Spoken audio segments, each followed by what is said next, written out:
Hey everyone, my name is Jake, and welcome to the very first episode of Good Timin. As I'm sure you could guess, on this podcast, we're going to be talking all about one of our favorite bands, the Beach Boys, and we're going to be covering everything from their music to their history and pretty much anything that has to do with America's band. So I think this is going to be a really fun series to do. I know that all five of us here are really passionate about the Beach Boys. We know a lot about their history and their music, and I'm looking forward to having a lot of fun conversations with you guys. For this first episode, I thought it would be good if we all kind of introduce ourselves and share a little bit about how we got into the Beach Boys and why we love their music so much. And then from there, we're going to get into sharing our top 10 favorite Beach Boys songs. We'll talk about our favorite songs, why we love them so much. And it's going to be fun to kind of share and compare and see which songs we all like, which songs maybe only one of us like. So it's going to be fun. So I'm looking forward to hearing all of your favorites. So that's the plan. So if anybody wants to start us off with introducing yourself, go ahead. I'll go. Okay, go ahead. Hey, I'm Riley. I've been a fan of the band for a pretty long time. I was originally introduced to a lot of their summer surf songs when I was a kid. But getting older and really starting to dive into huge discographies of many different bands, I was kind of shocked to see how rich this band's discography is, especially when you get into their late 60s, early 70s period. It really shocked me. And what I really like about this band is there's always some sort of new surprise with them. There's always this one track or this one album, holy crap, I didn't know that the Beach Boys could do this. It's awesome. I'm here for it. I'll go next. I'm Lawrence. I'm a longtime fan of the Beach Boys, probably since I was about 2 years old. I think I told one of you guys this story as we were setting up kind of the pre-recorded meetings, where when I was little, I used to go with my mom when she was pregnant with my brother to the hospital appointments and that. And one of the songs I remember hearing on the radio as we were going, it was Kokomo was still almost brand new because it was 1990. And, I just became a fan from there. It was, I used to like to listen to Kokomo on the radio and would stop and get a foot long hot dog at this old fashioned drive-in restaurant. So, and it was the middle of summer. So to me, that was the greatest thing ever. And after that, I just sort of have always been into the band. I was always listening to them and got deeper into their stuff as I got older. But yeah, I've always been a Beach Boys fan for as long as I can remember. I'll go next. I'm Matt. I think my earliest memories of the group was probably my dad had one of those cheapo 10 greatest hits Capitol thing that they used to put out in the late 90s on CD. And so I remember listening to that on one of those old little portable CD players. And then I also remember their appearance in Full House because I used to watch that a lot as a kid in reruns. I'm not sure that was the best way to first get into them, but that was how I first heard them. And then I think I first started getting really deep into the lore of the Beach Boys probably about 5 or so years ago. When I kind of started reading about them and reading about Smile and reading about this canceled album, because I kind of I was a Prince fan before, so I kind of knew about the Black Album, which was an album he canceled at the last minute. And then I kind of people said, okay, this is arguably the second most famous canceled rock album after Smile. So I was okay, and I kind of got deeper into the lore, and then I really discovered how just how diverse the catalog was and how many styles they did. So that's just, it kind of was, I fell down that rabbit hole, and here we are. All right, I guess I'll go. Do you want to go? Go ahead. Yeah. Okay. No, you go ahead. Go ahead. All right. So I'm Jake, and so for me, I got into the Beach Boys around, I would say, late 2020, so in the midst of COVID. And growing up, I was always into a lot of older music. I grew up, my first band I was ever into was the Beatles. So I always knew quite a few of the Beach Boys hits, the popular songs, I Get Around, Wouldn't It Be Nice, of course Kokomo too. It took a while though for me to really start venturing more into their discography. And I think so what happened with me was I started discovering more songs through Spotify that I hadn't heard before, songs from Today and Sunflower and albums like that. And from there, like, you know, as I continued to like more music that I heard, I was like, I got to keep listening. So I kind of just, I feel like this happens with a lot of Beach Boys fans, but I went down the rabbit hole, and now here I am. I've got all Beach Boys vinyl, Beach Boys books. I know way too much about their history. So I've seen them all in concert now. So it's been kind of a wild ride for me, but it's been a lot of fun, and it's awesome to see so many, you know, passionate Beach Boys fans in the community, which is, you know, why we started this podcast. So that's it for me. Absolutely. I feel like more than any other band, because like the Beach Boys aren't my favorite band. They're up there. They're maybe like top 3. But like more than any other band that I've ever gotten into, the rabbit hole, just because it's a band with such a rich history. Like, right. From 62 till 2012, it's an endless story. Because like, Pink Floyd's my favorite band, but that history really ends in like 1994, 1995 after the Division Bell. And then you get to the Beach Boys and they're still going. It's nuts. Yeah. Justin still has to go. So why don't you go? Oh. Yeah, I'm Justin. I have to say, though, it's really cool to see a lot of the younger generation really enjoy the band.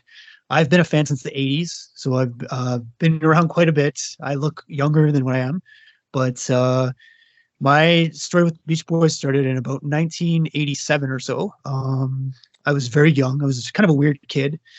I had started listening to music when I was like 2-3 years old. So I'd started listening like Beethoven and stuff like that. My mom was playing that kind of stuff around my house. And I wasn't really into pop music at all. And my dad actually, he was watching an American band TV, well, I guess it was like a TV special on City TV in Toronto here. And I saw that.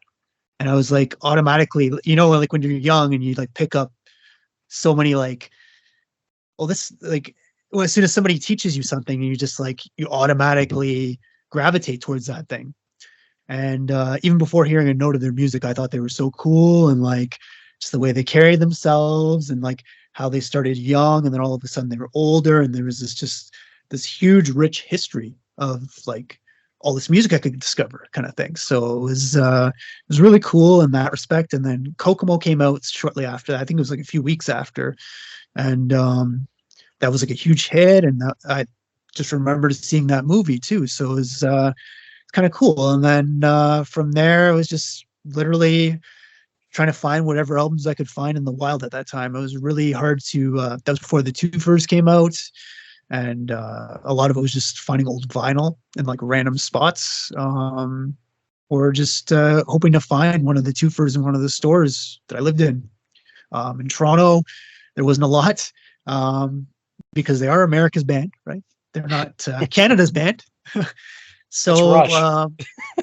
that's Rush. Yeah, that is Rush. Yeah. So yeah, it was Big Rush fan too. Rush is an amazing band. Yeah. Yeah. So yeah, it took quite a while to actually get all the albums. Probably not until about 1998. So yeah, it was a fun time discovering all those albums. Awesome.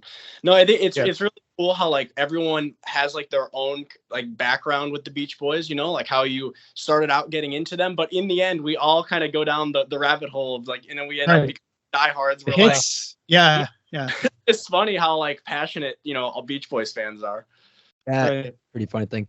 I kind of I forgot his name. Was it James? Justin, you're talking about who's here? Justin. Yeah, Justin. It's in the US. I mean, I go to record stores all the time, and maybe it's because it's like 20, 30 years later, but the Beach Boys section is always huge. Now it is, yeah. Album. Yeah. Well, also too, I think the Beach Boys don't really have the cool factor that like the Beatles have or the Stones. They don't. No. Now that vinyl's getting so big, it's like I think I said this earlier and we were meeting before. It's like even stuff that sold millions of copies is like selling for like an insane amount of money. Like even stuff that's not even particularly rare, if it's like cool, you know what I mean?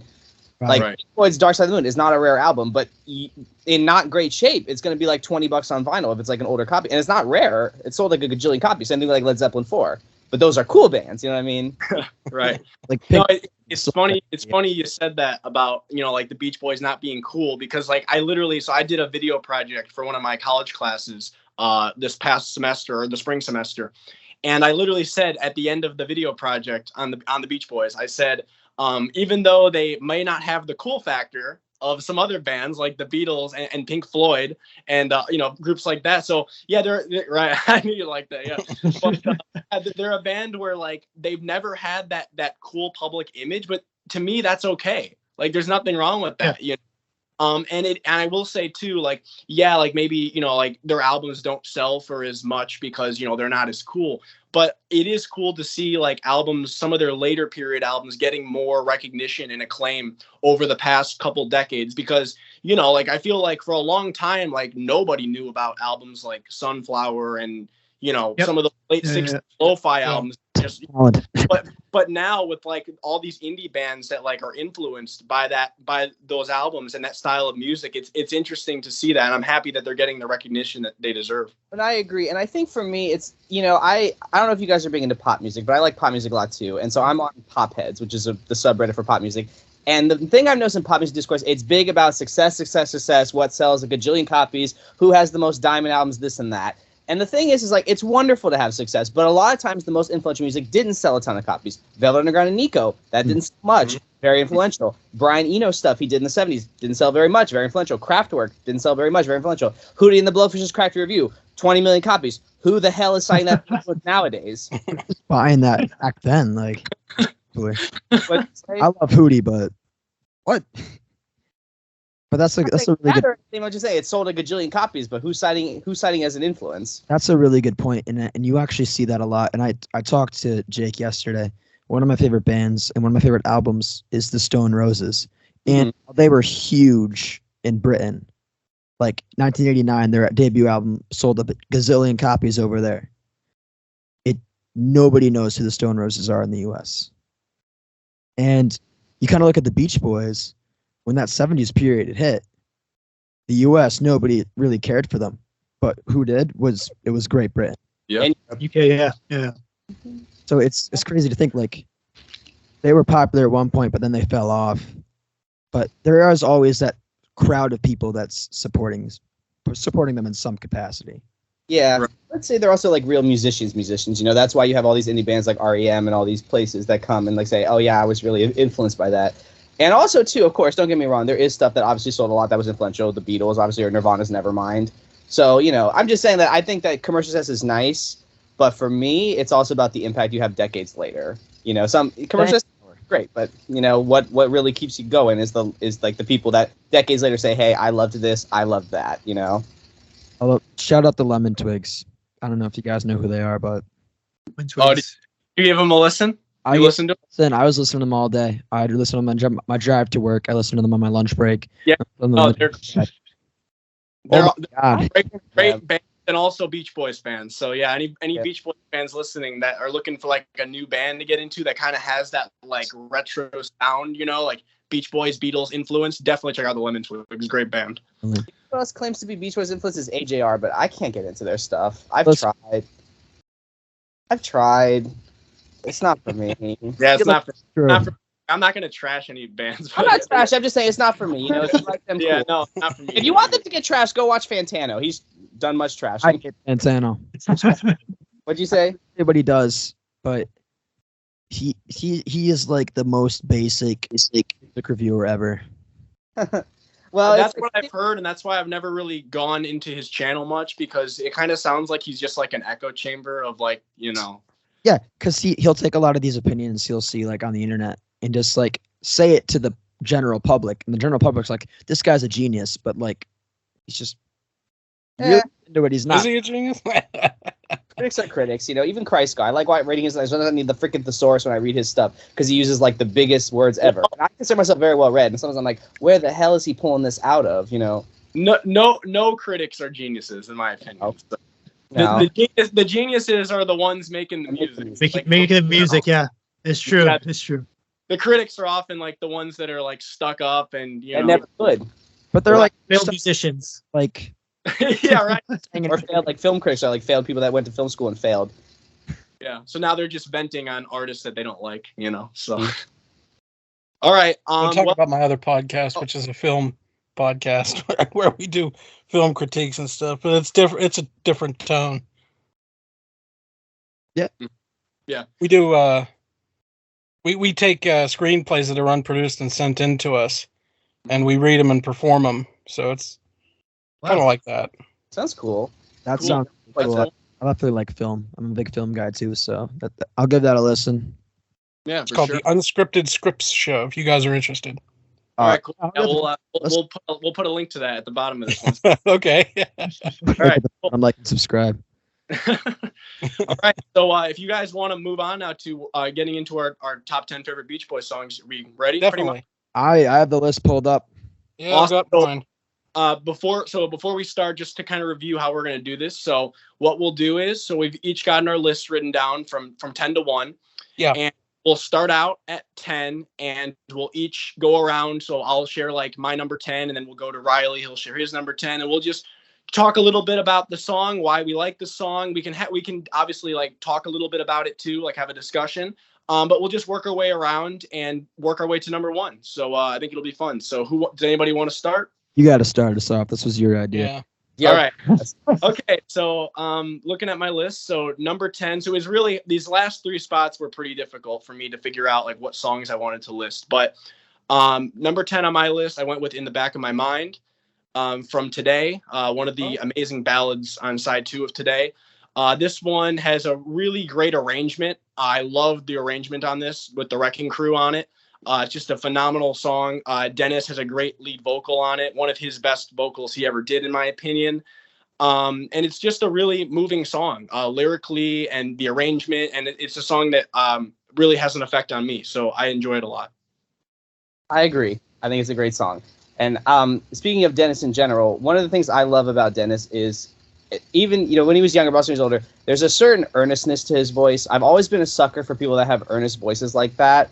And I think that's one of the reasons I like him so much, is just that like you can feel the emotion when he sings. Even if I know on that one, some people don't like it because they're like, oh, he's not really in time with some people say he's not really in time with the backing track. Maybe a little bit not, but I actually think that kind of adds something a little bit special, that it isn't perfect. It's like well, it's not perfect. I mean, it's not like flawless. It has like those like things to it.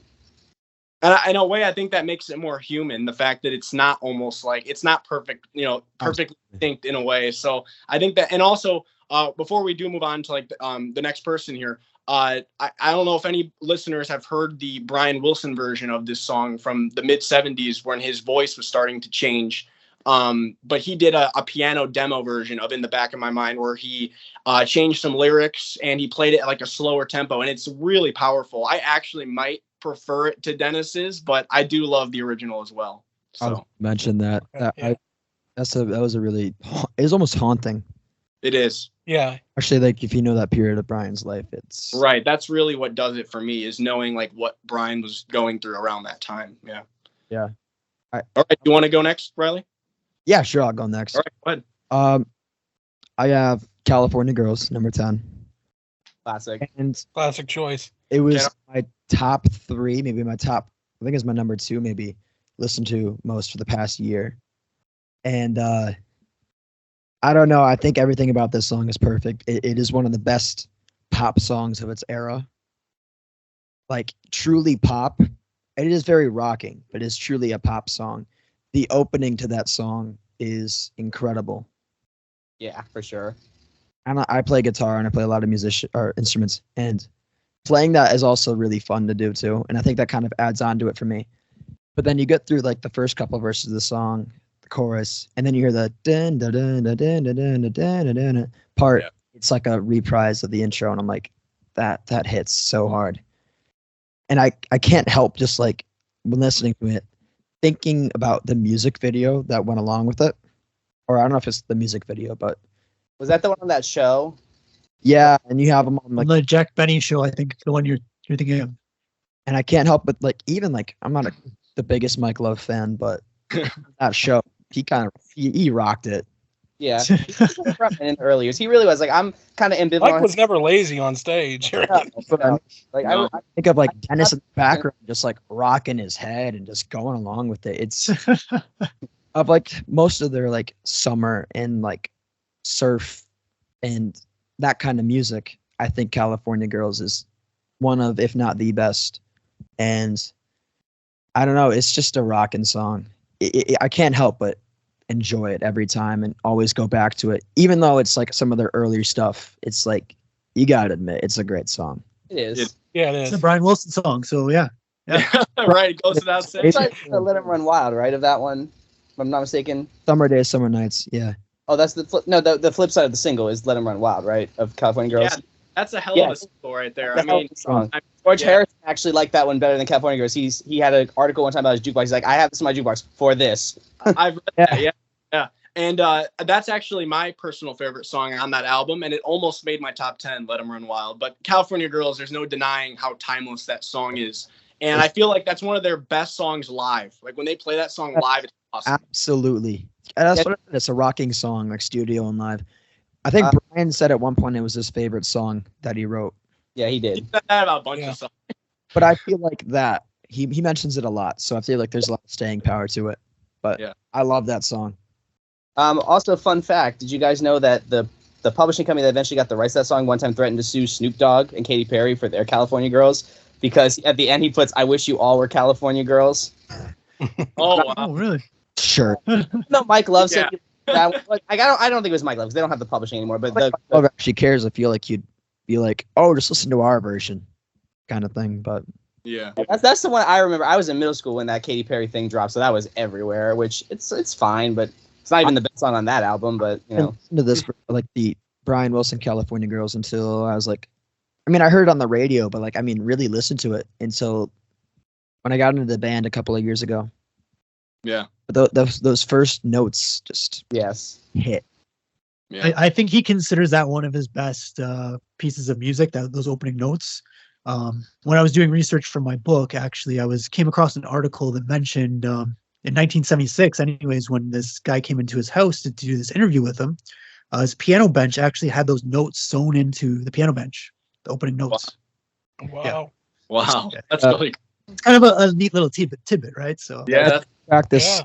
guitar. That's like one of the first things I practice is dun dun dun dun. And awesome. as you can tell, though, I'm not a great singer. That's all right.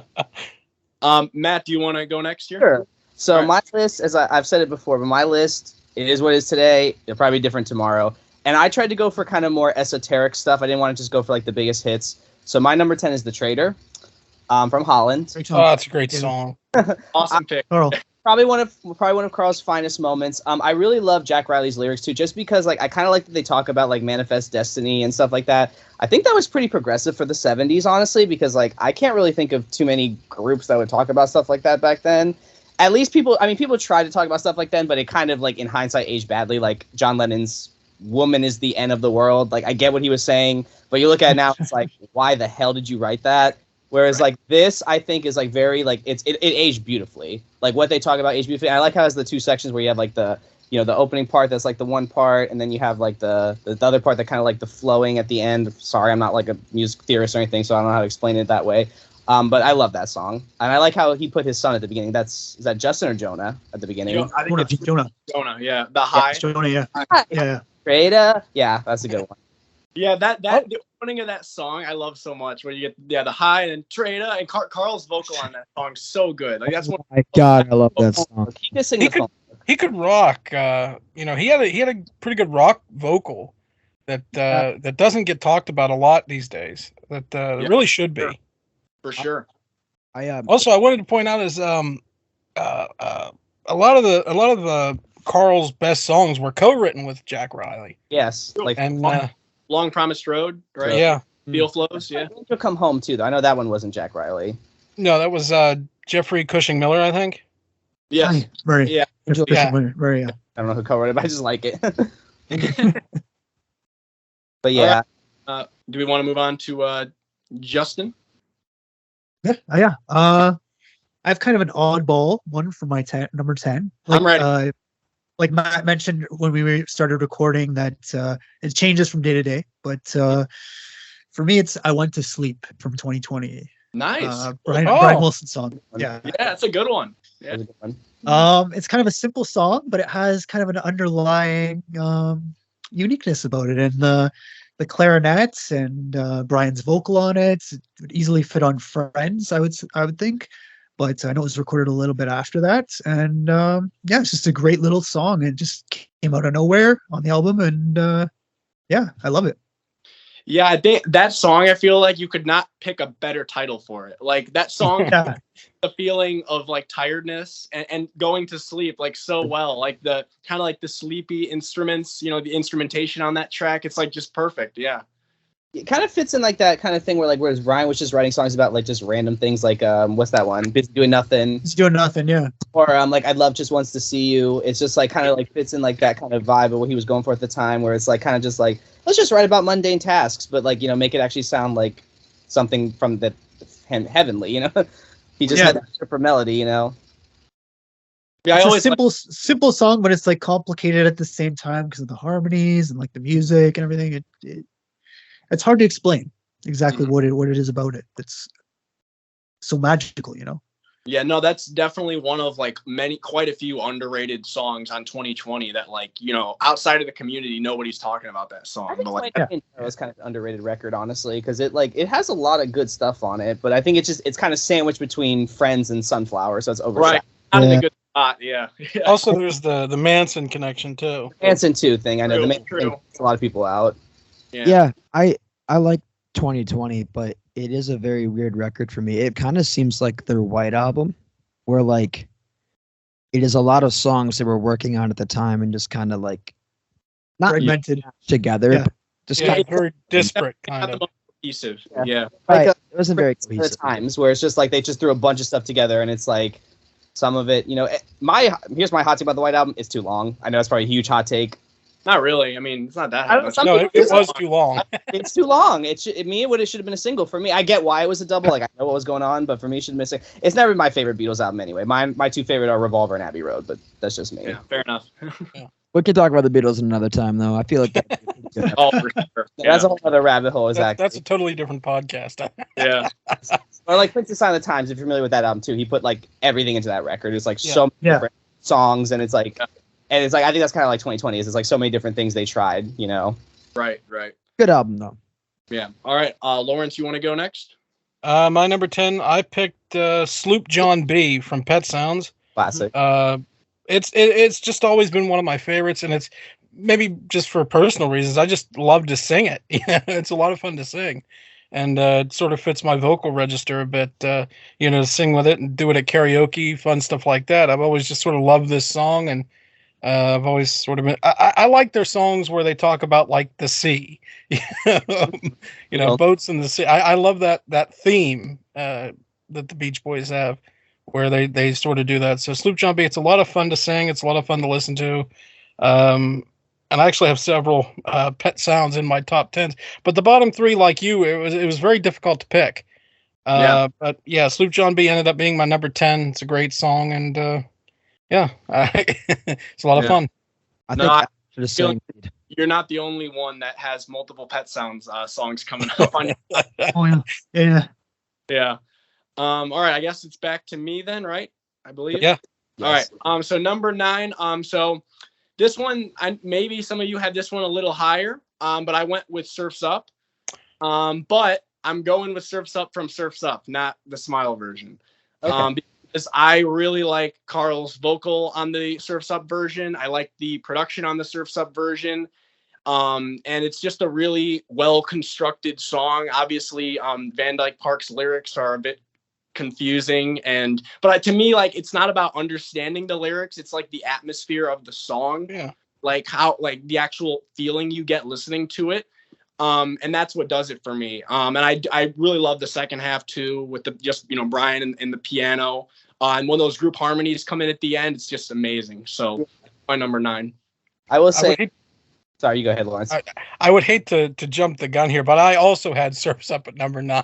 So we Oh, thought really? alike here. Yeah. Two birds in one Nice thing stone. to like. Why did you pick it? You just also same reasons as me? So, sort of the same reasons. I mean, I love I love that it's just sort of this haunting kind of track. I guess. I mean, it's I could only echo what you said, Jake, and that is that it's just this haunting track. I love the harmonies when they come in at the end. Just Brian's vocals especially are fantastic. Lyrically, I really enjoy those kind of sort of what's the word for it? They're like the Van Dyke Parks lyrics that are kind of hard to understand. I enjoy that kind of thing, and Yeah. TV Tropes calls them word salad lyrics, so that's what I use. Yeah, that's a good. Yeah, word salad. Yeah. That's what Yeah, TV. I like that. So I like that. Yeah, so to me too, it was also number 9. So we matched there. Well, that's I would funny. just say my favorite lyric in that song is "A blind class aristocracy back through the opera glass you see." I don't know why, but that just gives me chills. Yeah. Mike's favorite lyric was "Columnated ruins domino." Yes. What does this mean? What does this mean? And Van Dyke's like, I can't explain. Like, I don't know. It doesn't have to mean anything. It really doesn't. Right. All right. So since we covered both me and Lawrence, let's go to Riley then. I'll go this out of the way. Surf's Up didn't make my top 10. That's okay. Yeah. I barely made mine. I feel like a lot of people will be like, no. Right. I actually have She Knows Me Too Well. Oh God, Oh, that's a nice. song. Yeah. So Awesome. it's not the only Today song that makes my top 10, but that song is actually one of those like newer ones that I found like down the line. Like I listened to Today and I liked it, but I gave it a listen like maybe like about a year ago, and I'm like, this shit hits hard. Oh my God. Yeah. A lot of it's the production, like the guitar work. I think on that song specifically, like nobody really focuses on that. I'm like, that's incredible guitar work, and I'm 99% sure it's Carl. pretty sure it is. It's very Yeah. But the production's fantastic. The lyrics are fantastic. The mood of it is awesome, and I think it encapsulates bar couple songs, side 2 of Today, perfectly. And I told this to Jake yesterday. It is one of those songs I think that is a prelude to Pet Sounds. Like it goes like it's like a prequel to it. Oh, that definitely makes sense. Fantastic Yep. song. Yeah, like this, the whole second half of Today, minus Bull Sessions, obviously. Yeah. That's really like the preview to Pet Sounds, like you said. Brian's doing more complex arrangements and more like deep and meaningful lyrics, songs that really move you emotionally. And I think that's why like that album, it's that like I love that whole album, but especially that second half because those ballads are just incredible. So Yeah. Yeah, they are. Some of Brian's finest songs. I seriously think like, and then you put them all together. That side, I think, you got even including Bull Sessions. I told Jake this yesterday. Like Bull Sessions at the end, you With have big- 5 deep emotional tracks, and then you have just a bunch of guys hanging out in the studio just talking. I'm like, that's sick. That's awesome. yeah. But like, Also, I love Brian's like that wailing falsetto that Brian does at the very end of that song, where like he's not singing any lyric, but he's just doing like a false. It's really like Singing the melody. Yeah. Yeah, he's just singing the melody. Exactly. It's so good, so good. but like, I seriously think side B of Today is one of the greatest sides in music history, in my opinion. I agree with that. I agree. Yeah. It is. I say it might be I- better than side B of Pet Sounds. Yeah. All right, Matt, you want to go? Yeah, sure. So let me just say before I keep going, I tried to not put too many from any one album just because like I tried to do a different mix. Number 9 for me, Forever, from the Dennis song. I personally think the Wedding Ballad That Never Was. To me, it's almost his like something. Like George Harrison did that for the Beatles. Oh yeah. So emotional. So like it's just like there's just this pure like feeling to it. I know what's really cool is if you ever hear the acapella version where like Brian's doing those crazy falsetto notes in it. And then there's just like that, just like the lyrics are like also kind of like bittersweet, so I'm going away, but not forever. And as much as I dislike the whole Full House Association, I will give John Stamos credit for kind of giving that a bigger platform. Even if it wasn't, I don't think he did a horrible job covering it. And he also covered it in I don't know if you ever, there's an episode of Full House where like he gets married to Aunt Becky and it's He like sings it like 4 different times on the show. 15 times on the show. I haven't watched the show. Yeah. Including there's one episode where he did a music video of it, That's and he's backed by Mike, Carl, and Bruce. That was a weird video. That was like It really was. I've seen some weird videos. That was weird. But yeah, I just love how atmospheric it is. I love that it's just Dennis at his most lovey-dovey, but it's good. I know that was Barbara. She was his muse at the time, and I kind of wish Dennis could have made that marriage work. I get why he couldn't, because he was Dennis. You know, he was going to be what he was. But a lot of people say she was like probably the best wife he ever had. You know. Oh yeah, she really was the best partner that he had. Yeah, but Dennis being Dennis, you know, was Yeah. No, you mentioned that lyric. I always think of that too when I listen to it. That "so I've gone away, but not forever." Just like knowing what happened with Dennis's life. You know how sad everything was at the end. You know, like that does really move me. And like to me, like you said, like that's like his something in a way. You know, like that song has really stood the test of time. Like if you're gonna introduce somebody to like Dennis's songwriting, I don't think you can start with a better song than Forever. It's just so powerful. Yeah, I'd probably say that's good. That or maybe River Song, right? That's going too. That's a great River song. Song is my That's a great favorite song. solo Dennis song. Yeah, I don't think River's actually my favorite solo Dennis song. I think it's like maybe it's there. It's a great song, but I don't think it's better than some of his other stuff. But we'll get to the Dennis later. Yeah. All right, Justin, you want to go? My number 9 is actually a Dennis song as well too. It's About Time from Sunflower. Oh, nice. That's such a fun Great song. It is, yeah. With the congas going around in the background and the guitar, the loud guitar at the end and everything. And I think Carl and Al also co-wrote this song with him as well as some other guys. And I just remember the first time I ever heard this song and the clear recording quality and stuff. And it was just like unlike anything I'd ever heard from the band ever before. So I'd only heard the 60s stuff before I heard this. So yeah, it was an amazing experience hearing it for the first time. That's one of those songs to me that showed that like the Beach Boys could act, like really rock when they wanted to. Because like that song is just so energetic and I don't know if you've probably seen it. I assume like the video of them performing it live in like 1970 or 70. I think it was like Central Park. 71 right? Central. Central Park. Yeah. That performance, like they are kicking ass and like the crowd is like really into it, you know. And it's like, man, I wish that song was bigger because like the people in the audience really seem to be enjoying it. But yeah, like, I know that's not necessarily the sound everyone expects from the Beach Boys, you know, like that more rocking sound. And like, I do think there's examples where like they didn't always do that the best. Like, I'm not a big fan of All I Want to Do from 2020. Not a big fan of that one. But like this song, I really think they did a great job. And I wish that they did more songs in this style because it's really good. Their early stuff is very kind of like almost like garage rock, kind of proto-punk in a way. I know there was a very quick and dirty nature to it, I would say. But yeah, I think because Brian liked the more polished stuff, so that's probably why they didn't do it too much. Mm-hmm. Yeah.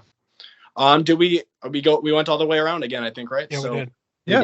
All right. So my number 8, I'm doing another song from Surf's Up, "Till I Die." This is just one of Brian's greatest songs, in my opinion. It's just so haunting. Obviously, like Surf's Up, we said was haunting too, but this one even more so to me. Knowing like where Brian's mental state and emotional state was at that time when he was writing it. I think it's, Brian didn't always, a lot of times he worked with collaborators on the lyrics, but this song he wrote all himself. And to me, like, this is some of the best lyrics Brian ever wrote. I mean, it says so much, but like with so little, it's not like a super long song by any means, but like the message he gets across is just so powerful. And it's a really like emotionally moving song to me. So this is one that I think is one of the clear highlights of like Surf's Up and just Brian's songwriting in general.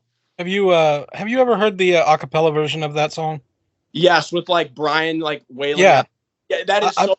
I wish that they had made that louder on the final recording because like I had never noticed that until that a cappella version. I was like, this is incredible. Like, wow. I wish that they had, actually released that version almost on the album instead, just because I loved the harmony. The harmonies are so tight in that song in particular. It's so fantastic. That song is, to me, it's like if you've ever been through really rough depression, that's what that's right hard. And then Mike Jones' quote, "What a fucking downer." Oh, you gotta love Mike, yeah. And then you have and then I remember it's like they Mike says that, so then Brian gets all upset about it, like rightfully so, because it's like why is Mike trashing this song? And then they ended up doing like a version where they changed the lyrics and they made them more like positive, where it was like, instead of like I lost my way, it's like I found my soul or something. I forgot what the exact wording was, but they changed a couple of the lyrics in the verses to make them uplifting. It's And I think they released that on Feel Flows, and like it sounds so wrong. Yeah.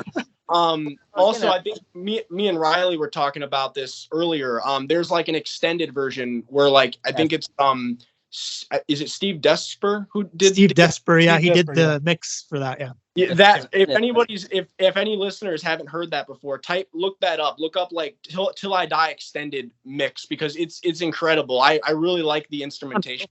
I'm not sure if it's on streaming. I know it's on the Endless Harmony CD. It's definitely on YouTube. I know it's on YouTube. I'm not sure if it's on streaming, 'cause I know some of those old compilations and stuff never made it to streaming. Streaming. It's on the Field Flows box set.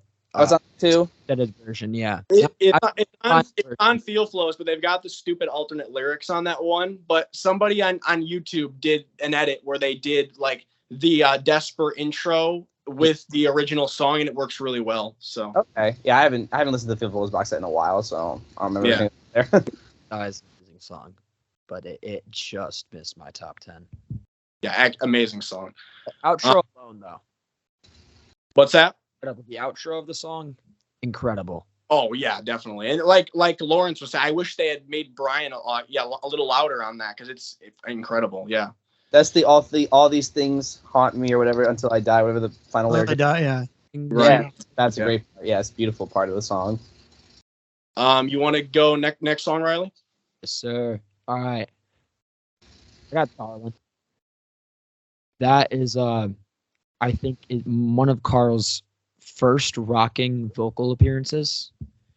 Like Which song did you say? Darlin. Oh, Darlin. Oh yeah. Darlin, yes. Yeah, it's a great song. Love Darlin. Great one. Yeah. My top 10, or maybe like my top 15, and I could listen to just Carl's voice alone, and I like to think of this as where Carl found his voice, because I think God Only Knows is one of his greatest vocal performances. But like the Carl voice that you hear on the 70s material and the 80s and some of the 90s material, this is where he found it. And if you've ever seen it performed live, or you listen to any of the live recordings, it really finds its power. It's just a really beautiful song. It's one of the more simple songs that came out of that era, because it was the lo-fi era where they're just using the organ, guitar, bass, and drums. Back to basics. But right. I like the White Album kind of like era for them, I guess. Yeah, pretty much, yeah. What it's called. But no, I agree with you. This song live, honestly, like for me, I might prefer it live over the studio version. Like the Beach Boys in concert album recording of this is like amazing. It's like wow, like this song. It's awesome. Yeah, it's a great live song. It's a great song in general. I really like the Wild Honey version, but I mean the live version kills it. Right. Yeah, I don't watch the show, but wasn't it like in the Big Bang Theory or something? Yeah, it was. It was, yeah. I don't watch the Big Bang Theory, but every time I look at my YouTube, they keep commenting the Big Bang Theory, so I'm like, oh, it must have been the Big Bang Theory. Hey, if it brings it to a wider attention, it's good enough for me, you know? It's a simple song, but I don't know why, but this is a song I go back to over and over again. I can't stop listening to it. It's one of my favorites. It just missed my top 10. I didn't want to put it so high because I'm like, oh, it's just a simple 4 or 5 chord song. But then I'm like, nah, I keep it deserves. And it has a certain magic to it.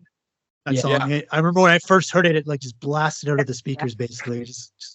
It's you know what I mean? Like yeah. It has songs that crank to max volume, but usually it's like a rockin' song or like a song I really connect with. But when I first heard it, I immediately cranked it all the way up. I'm like, yeah, it hits hard.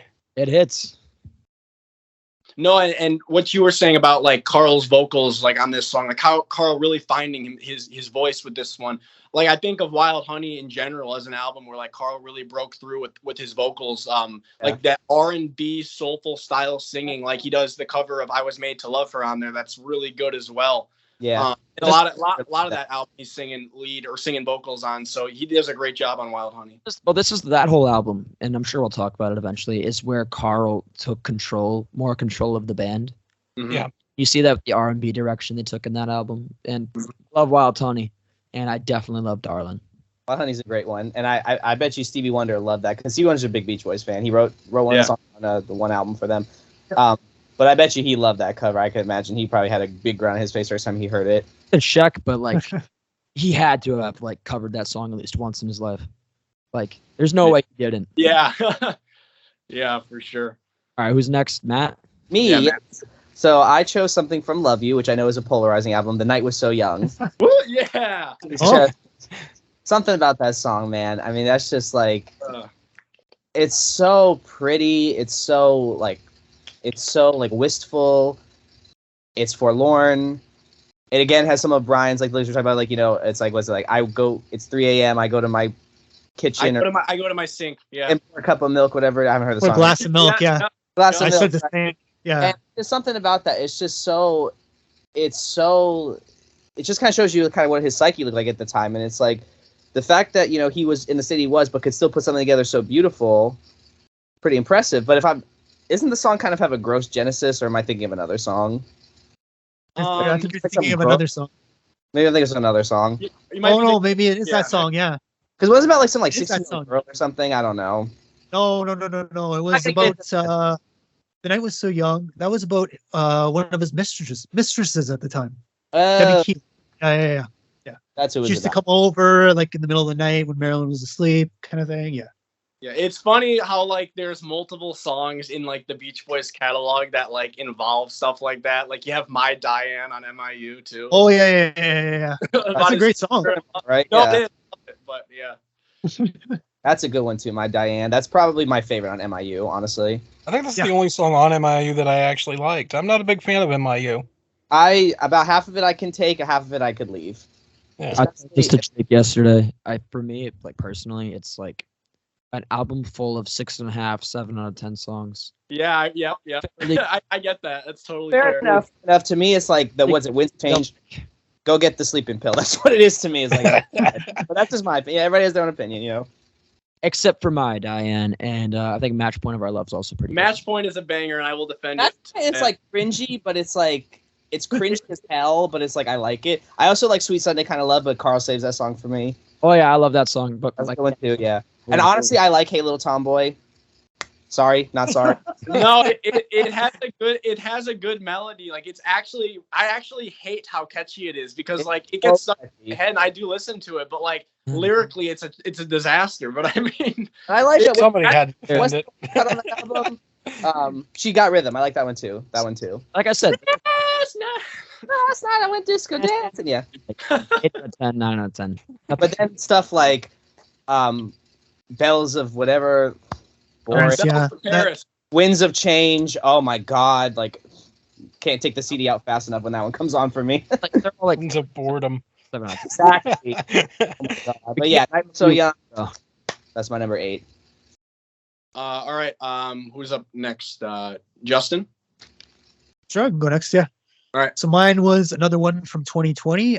Time to Get Alone. Oh yeah. Awesome Yeah. pick. Love Time to Get Along. Carl's voice on this, just like amazing. What can I say? It's a Brian production, originally recorded in 1967.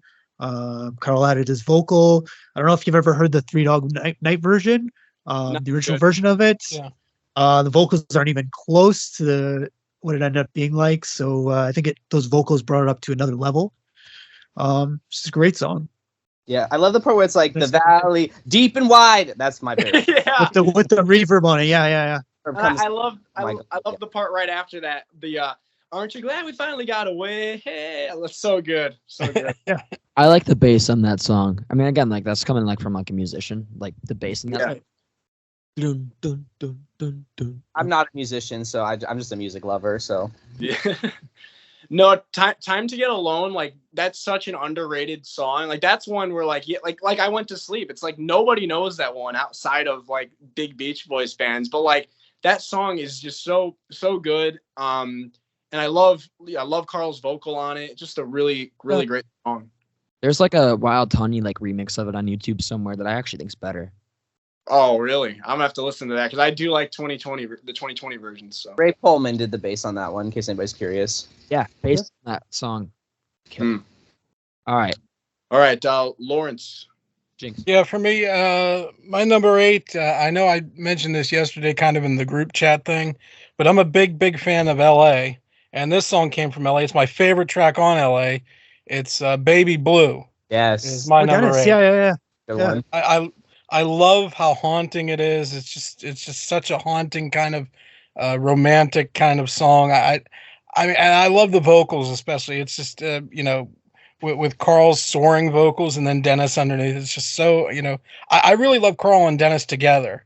They did so many great things together, and it's such a beautiful song, and that's why it's my number 8. And LA is I will defend LA to anybody, even the goofy tracks like Sumahama, which nobody will defend. I'll even defend that. In the Japanese, like it's actually really pretty. It's just the Japanese is cringy. It is, but I mean, it's not like it's that far off. No.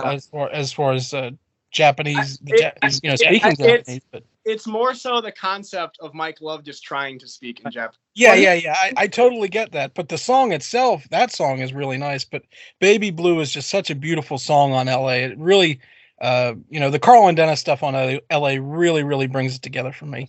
Plus Lady Linda by Al Jardine. That's a great song too. Yeah. The other thing too, though, is like with the Japanese, going back to that for a minute, it's like also, I think it also is like, I think they were lucky in a way that they didn't put that out now because like it totally wouldn't fly now. They'd be canceled. Yeah. Orientalism, or the worst one is 10 Little Indians. It uses squaw, which is that was offensive. Yeah, and they actually do the woo thing, and that too. But squaw is like a really bad song nowadays for a Native American woman. And I know it was the '60s; it was innocuous enough, but it's like something that's like you wouldn't do that nowadays. It totally wouldn't. It's terrible. Well, I mean, imagine if Hey Little Tomboy got released today. I mean, oh my God. Oh yeah. Well, even back in the day. Like what's that that? Jailbait by Ted Nugent, right? Like that. Don't get me started on Nugent. I mean, I have to think even back in the day. I don't want to go back to Hey Little Tomboy, but like I have to think even back in the day, like people were like, there had to be some people like I don't know. Oh, sure. When I first heard that song in the early '90s, like on vinyl, I remember cringing. I was a young boy at the time too, so like you could imagine what an adult would think. Yeah. And then speaking We of knew that wasn't okay. And then you hear the adult child version and you cringe even more. Thankfully they mixed that out. The middle section there. Let's put a dress on, wear a little makeup. Yeah. Mine's proudest man. But going back to LA, I could talk about that album for hours, and I'm sure I will once we get down to any of that. We'll do an episode on the late '70s albums because I think that would be fun. LA? Yeah, that'd be great. Yeah. All right. I think it's back to me, right? Number 7. All right. Okay, so this is probably the deepest cut on my list. At number 7, I'm going with All This Is That. Nice. I really love this song to the point that it was my most streamed song on Spotify for the past 2 years in a row.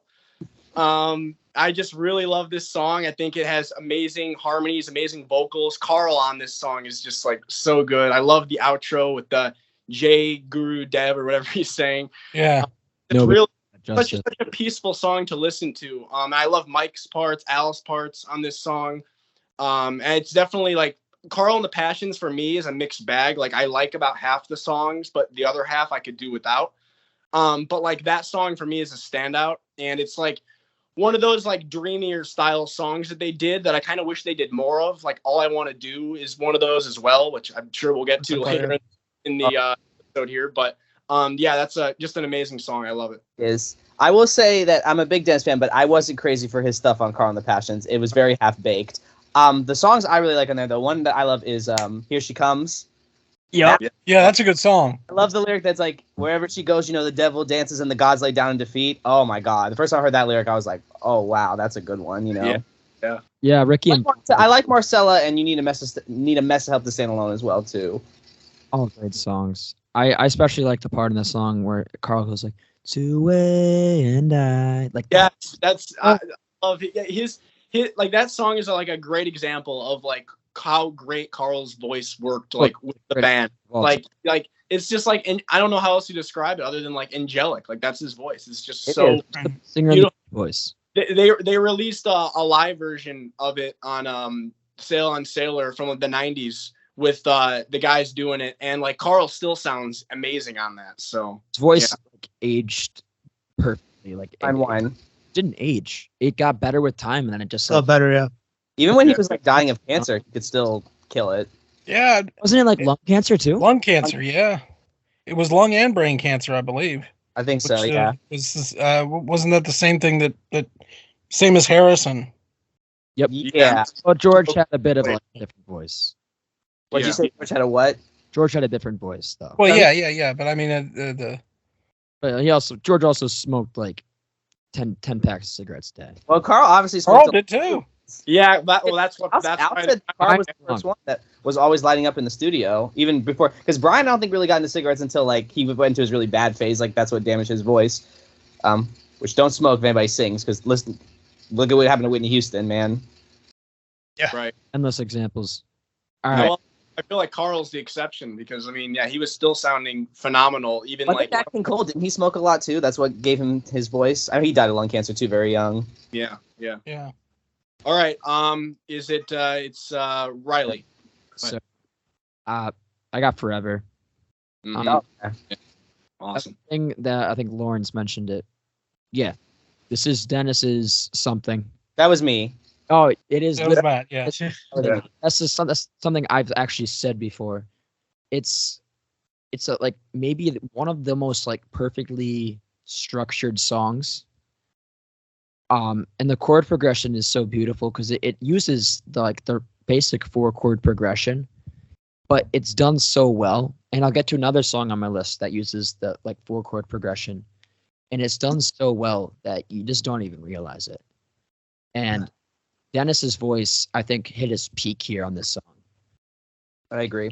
Kind of like going back to the Full House thing, because I mean we kind of brushed over that. It was done on Summer in Paradise. I think if they, like I said this to Jake yesterday, if they let Stamos just do like the Full House version, just piano, it would have been an awesome tribute. Yeah. But like this Yeah. is But instead they turned it into like a glam power ballad thing. shit. Most like offensive thing. Like I hate it. I hate it so much. Right. It's such a beautiful song, and the way that the production with Sunflower is like the best version of it. But like if they did like an acoustic version of it or like a piano version of it, it would have been just as good. It's See, like it wasn't like they could have easily done a version that was fine, you know, and then they decided to just put on like a loud guitar solo and shit and just completely change the entire song. Like it would have been so easy to just record like a basic piano, like a soft cover of it, you know? Imagine going like that's your last note for the next like 20 years. It's just like I have another bone to It pick. could have been like Summer of Love. So No, I have another bone to pick. That's true, yeah. that That album, I actually bought it when it first came out in '92. really? And I remember listening to it for the first time, and it sounded dated from the moment it came out. So, like, even in '92, yeah. it sounded dated. Summer Because you had stuff like Nirvana coming out at the same time, like Smells Like Right. Teen Spirit, right? So, Right. it doesn't fit in with that. Mike Love's attempt to compete with Michael Jackson. That's what he said. Even Yeah. Michael Jackson, what I was know. that album he had? Dangerous? It sounded Dangerous. a lot newer than that. No, I know. I'm just saying that's what Mike Love said. Something like, I'm trying to compete with Michael Jackson. But I have a bone to pick, too, with that stupid Summer Dreams movie where, like, they had the scene. I don't know if you've all seen it, but the scene where Oh. Dennis goes to the piano and they came up with a fucking original song. You couldn't have picked something that Dennis wrote, like, forever. You came up with some generic crap. You have to pay the copyright, right? I know, but they had all the other crap in it. All the other Beach Boys songs. Not crap. I mean, they had all the other Beach Boys songs. You couldn't have picked something that Dennis wrote. Yeah. That whole movie made him look like he did nothing. Literally. I have I mean, to say one thing about that movie. It has Bruce Greenwood playing Dennis in it. He's Canadian. yeah, I just Bruce, have to say that. I think Bruce Greenwood did a good job with what he was He's given. amazing. But it was just like they made it look like Dennis did absolutely nothing to the band but caused trouble. I can go on and on about Dennis because Dennis and Carl are like my favorite members of the band, like almost neck and neck for different reasons. But this is Dennis's like, I think it's his best song. Although I'll give credit to Angel Come Home, another good one. Barely missed my top 10, but Dennis, like the best thing about him, and I'll say this quick and then we can move on, is kind of proof that if you like really put your heart into something like songwriting, you can get really good at it.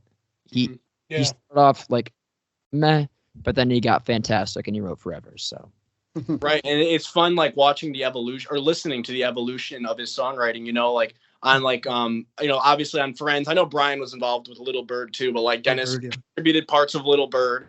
And then on 2020, you have songs like Be With Me, which is like it's a nice song, but like he's not top notch yet. And then you get to Sunflower, and it's like wow, like You gotta look at the sessions. He wrote like 30 songs in that era. right, Yeah. Like So a many ton of yeah, themes and stuff. just sat there. I mean, it's unbelievable that so much of that stuff, like like Wouldn't It Be Nice to Live Again? Like, how is that? Like, it's just unbelievable.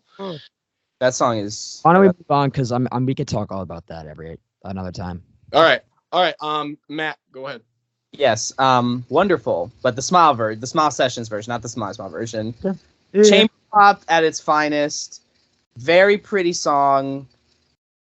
Kind of gross lyrics, I know, because like I kind of know what it's about, but it's like it's so pretty that it's like it just kind of gets past like whatever like the lyrics are supposed to be or whatever, Van Dyke Park's great thing there. Brian's falsetto is beautiful, and just the backing track with all the instruments and everything. It's just like it's like a song I want to live in. It's just such a beautiful song. But the Smile version is I love Smiley Smile, but that Smile version is very creepy, very creepy. I mean.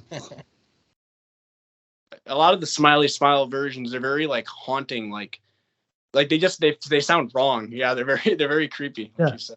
Yeah, and Smile, I like Smile a lot. I know it's kind of polarizing, but it's like there is this like creeping sense of paranoia when you listen to that record. So like something I can only listen to it on certain occasions. It's kind of like I kind of would compare it to if you've ever listened to Prince's Around the World in a Day. There's this creeping sense of paranoia when you get through that record, especially as you get closer to the end. I just bought it on vinyl the other day. And then I remember why I don't listen to the end of the record too much, because it's by the end I'm just like creeped out. Yeah, Smiley Smile has never been a favorite of mine. Like that's definitely like of their like lo-fi late 60s albums, it's definitely last for me. But like it has its moments. I do like the creepy version of Wind Chimes on there. So Little Pad is real cool. Little Pad is beautiful. Yeah. Little Pad makes it all worth it. I totally get why Carl said that Smiley Smile was a bunt instead of a home run. Or bunt, not bunt. Yeah, I know Kreisgau actually said in his review of it, he actually said like it's not a home run, but it is some kind of hit. And he actually called it one of the 40 best albums of '67. They did a piece. They did a piece with Rolling Stone in 2007. He did a piece with another guy. And he chose as one of the best of '67. So I thought that was pretty cool. Honey too, like Wild Honey too. I was just getting dinner, but we're on Smiley Smile. No, I was just saying wonderful Smile. Smile is my favorite, and I was saying like I like that version better than Smiley Smile, but I do like a lot on Smiley Smile. Mm-hmm. Bad. All right, Justin, what do you got? So we're on number 7. Yeah. So for mine it was "Kiss Me Baby" from Today. One of the great love songs this on side 2. That's a good The one. vocals, they kind of like go back and forth between Mike and the group, and it's a great track. It's well written. The second section is just something that's like really unusual compared to some of the other compositions Brian had been composing before. So it's a turning point, I'd say. I really like really like Mike's bass vocals in that song. Right. Yeah, They're fantastic. Yeah, that's another one of those songs where like you really see Brian's evolution like in the studio and just and lyrically with Mike obviously helping write the lyrics as well. But yeah, really moving song for sure. Yeah, I know. Like a lot of us like to crap on Mike, but let me tell you something. When he's good with the lyrics, he's good with the lyrics. For sure. No, for sure. Yeah. Yeah.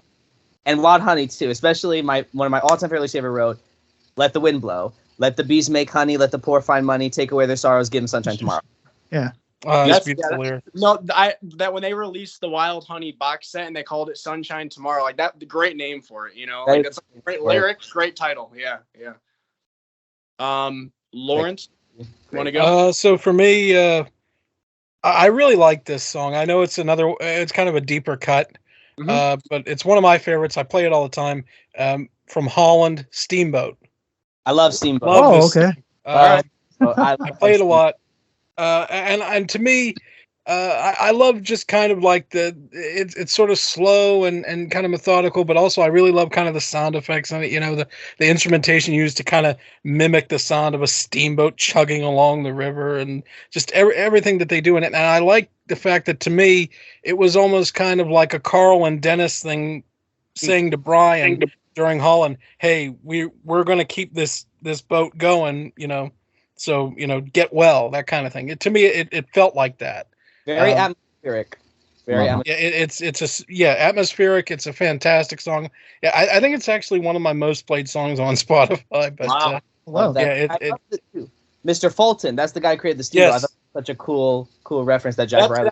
That's another example of like the Beach Boys lyrics being like really interesting around that era, you know, like who would have thought the Beach Boys would be representing or referencing like that, like the founder of the creator of the steamboat, you know, like wow. Well, like, and Brian had that interest in American history too. So I think it's sort of like, it's almost like a shout out to Brian, you know. It is, yeah. But yeah, I love Steamboat. It's a fantastic song.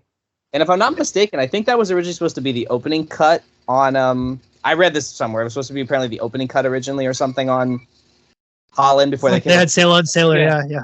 That's why it opened with a fade in. Riley wanted a hit though, like a single could lead off with. And Well, if I remember right, wasn't it they had We Got Love on there and then they bumped it? it They bumped. bumped for Sail on Sailor, yeah. And Which then I know I think that was the right move because We Got Love Sparks too. back. is Yeah, not the best song in my opinion, but We Got Love on the live in concert album is really, really good. I think to me it's blows away the studio version of that song. I'm gonna have to re-listen to it because it's been a while since I've heard it, so I will. Yeah, definitely give it a re-listen. The live in concert one. Yeah, because Sail on Sailor actually was one of the very few Beach Boys songs that actually got played a lot on FM radio. So I agree. I think it was the right call. Yeah, no, and that song is so good. Like that song has really stood the test of time to me. It didn't make my top 10, but like Sail on Sailor is like such an amazing song. Yeah, it doesn't sound like a Beach Boys song either, too, which is It kind of. doesn't, and I almost feel like that was to their advantage at the time. No, because like my sister doesn't really like the Beach Boys very much, and when I play that song first, she's like, "Who is this? David Bowie?" I'm like, "No, it's the Beach Boys." I like David Bowie a lot too. And David Bowie, could change his voice too. She doesn't really like classic rock, so Yeah. sure. All right, so I think it's back to me, and we're at number 6. So I'm gonna echo two of you guys here. So we'll probably move on to Riley pretty quick here. But Forever was my number 6. Oh yeah. Yeah, it's just a beautiful song. You guys pretty much covered it perfectly. I love Dennis's vocal on it. I love the group harmonies. The backing track on Feel Flows, you really hear those harmonies, and it's like, wow, this is so beautifully arranged.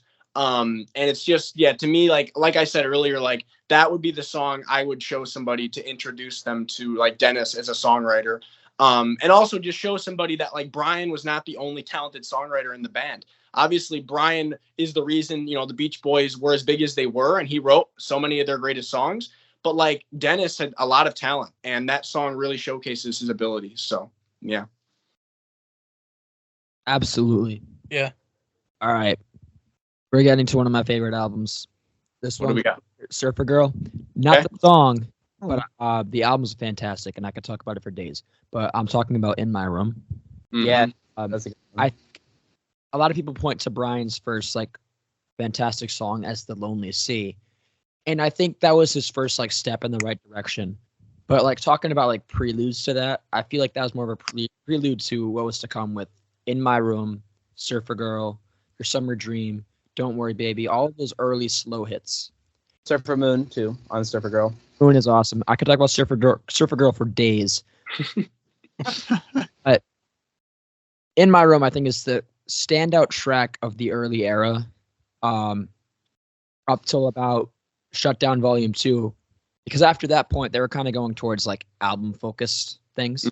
Of the early era, In My Room, fantastic song, incredible arrangements, incredible chords, incredible vocal harmonies. You really see the Four Freshmen influence peak here. Oh yeah. But this is also Brian's first deep introspective track. You see that much later in Pet Sounds and Today, but this is that first track where it's like they can really get emotional, and I love it. Yeah, it's relatable song too. Like I think we can all relate to like just being done with the world at times when we just want to lock ourselves away and just hide ourselves away from everything. And also too, I love how the song comes in where it's like Brian and then Carl and then Dennis, like that the stack that opens up the song is really pretty. Surfer Girl in general has a lot of really pretty songs. I agree. But yeah, it's a beautiful piece. It kind of sucks that Brian and Gary Usher's writing partnership kind of didn't end on the best terms because they wrote some beautiful songs together. Another one that often isn't mentioned very much is "We Ran Away." Beautiful song that they did. Yeah. That's I know Gary Usher. Unfortunately, I think Murray didn't like him very much. Yeah.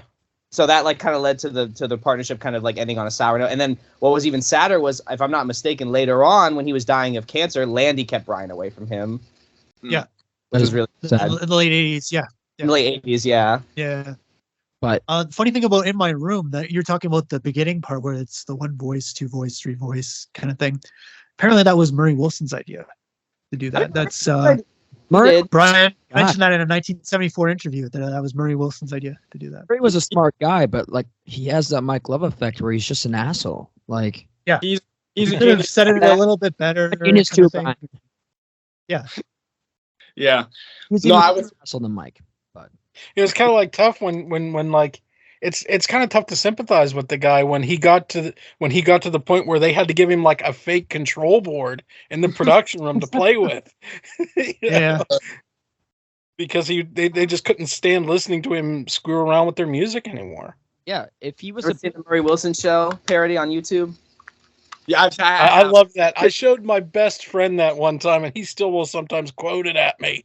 It's like it has some funny. It's like that one step, two step, talk about a new step. It's the Murray Wilson Show. I'm a genius too, you know. Yeah, he wasn't a genius when he was living in my balls.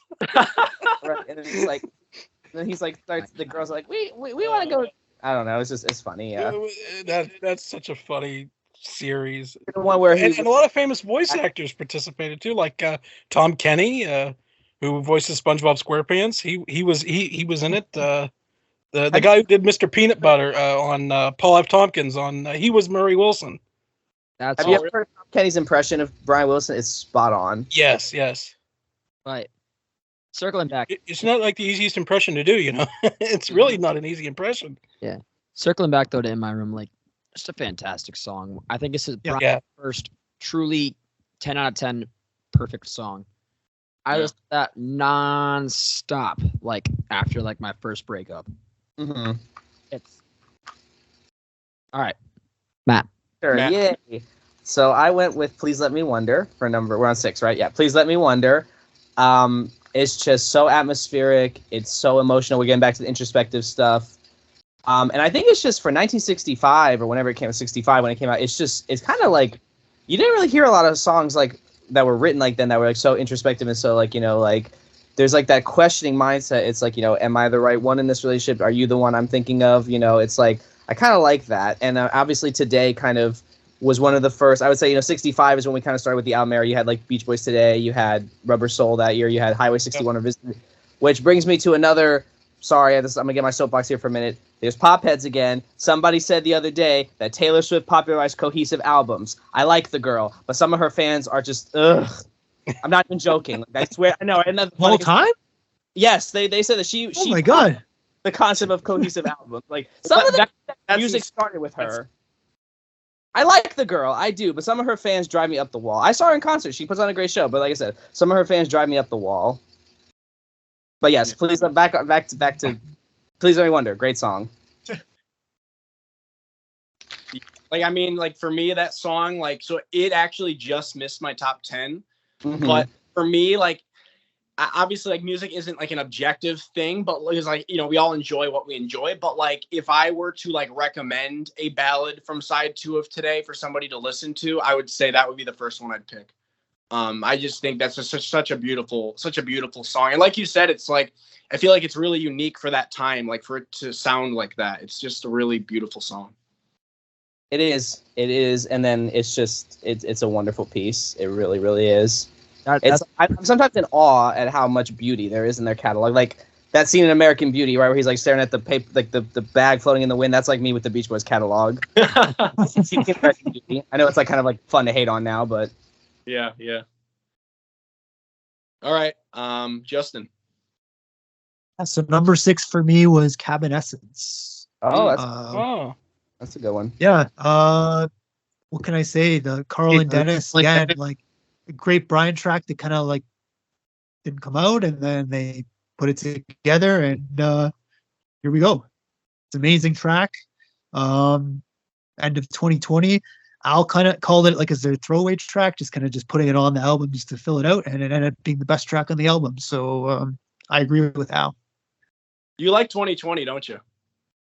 I do. It's one of my favorite Beach Boys albums. It's not my favorite one, but it's one of my favorites. Yeah, there's a lot of good stuff on there. Yeah. I think as an album, it's not cohesive, but when you take the separate tracks, that's when it's like these are really good tracks. Which is funny because some albums it's the opposite. It's like they don't work well out of context of the album, but like with that one, you can just pick individual songs and it works good. Yeah. Yeah, Right. which is kind of like the White Album, like we said. It's like you can pick and choose what you like. Right. Because like Wild Honey Pie, I mean that's not saying by itself anywhere.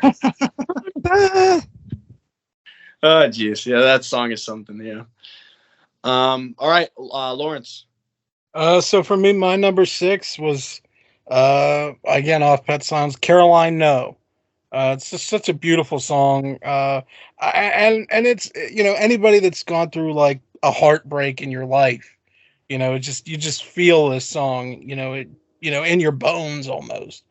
I couldn't say enough good things about it. I just love how, longing, Brian's voice is, and that it's just such a tremendous vocal. It's also if you've ever gone through unrequited love too. Yeah. But like if you you loved someone but they don't love you back, it's just, and then the train in the background I think just kind of is. And the dog, his dog barking at the end, it's just haunting is a good word for that. Yeah. I gotta mention, like, that song is one of those songs where Brian knew where to like not make it go too long because it's relatively short. Yeah, it's a short song. But it gives it more meaning. It's Brian gets what he wants to say out of the way, and it adds to it. You have "Oh Caroline, no," and then it gets to the train and the barking, and it's like, holy shit, what the fuck did I just listen to? Yeah, that's a good way to put that. But yeah, it's just such a song filled with just such incredible longing and heartbreak. I love it. I love those kind of melancholy fucking schmaltzy songs. Me too, man. Yeah. Yeah, I love schmaltzy. Go ahead. Oh, yeah, I love schmaltzy love songs. I wouldn't even say that schmaltzy. I'm thinking like "Love Will Keep Us Together," "Everything I Do for You," "I Must Spend a Little More Time on You," "Right Here Waiting." I love all those songs unironically. Maybe maudlin would be a better word for it. But I thought maybe maudlin would be a better word for it. I love those like schmaltzy love songs. Like Rolling Stone made a list one time of like love songs we're sick of hearing. I kid you not, I unironically love like most of the list. I'm a sucker for it. What can I say? There's nothing wrong with that. Yeah. Part of that song, I think the reason we feel like so much of an emotional connection to that song is because it's a true song. It's a true story. Carol Mountain, yep. That was the girl that he knew in high school. Yeah, I think he just had a crush on her. Right? I don't think he ever actually like. Yeah, he did. Yeah. Caroline. I think Marilyn mentioned that like she likes the song where she's like, "This isn't about me." That must be an awkward. Well, I mean, and she also had My Diane. Like that must have been awkward too. Like, wow, Brian, that's such a beautiful song, but it's. Well, when it came to Diane, wasn't it? Didn't she think that it's just like, well, if it's going to be anybody else, at least it's my sister. She's not going to take him away from me, kind of thing. I think Marilyn, she knew what was going on at the time. Yeah. Between like Debbie Keel and Diane and all these other women that were around. Yeah, I think she knew. That was part of the reason. Yeah, definitely by the point of that song for sure. Like I think they knew what was going on at that point. Some people. Diane. Gaines' book say that he really liked Diane. He kind of settled for Marilyn. I know that book's kind of crap, but didn't they say like he liked Diane more and he kind of settled for Marilyn? Yeah, there's been kind of went back and forth. Yeah. Yeah. I think Tony Asher, who obviously wrote the lyrics with Brian for Pet Sounds, he said like sometimes Brian would say stuff about Diane, like even at that point. So like those feelings have been going on for a long time with him. I don't know. This band is just more drama than a Lifetime movie. I know. That's the American Family movie. It keeps it interesting. It keeps it Yeah, Right. It does. That's like the fun of the Beach Boys story. It's like so much crazy. Exactly. So Lawrence, you stole my song for number 5. I'm sorry. Caroline No is also my number 5. It's pretty much everything you said. It's just a hauntingly beautiful song. I think I forget which of you said it, but like it's one of those songs where I think it hits you harder after you've gone through like heartbreak or a breakup, which I have. And I think that song has had that song and quite a few other Beach Boys songs have had like a greater impact on me ever since like going through that experience. And Caroline No is definitely one of those songs. It's just really beautiful. It's interesting to me that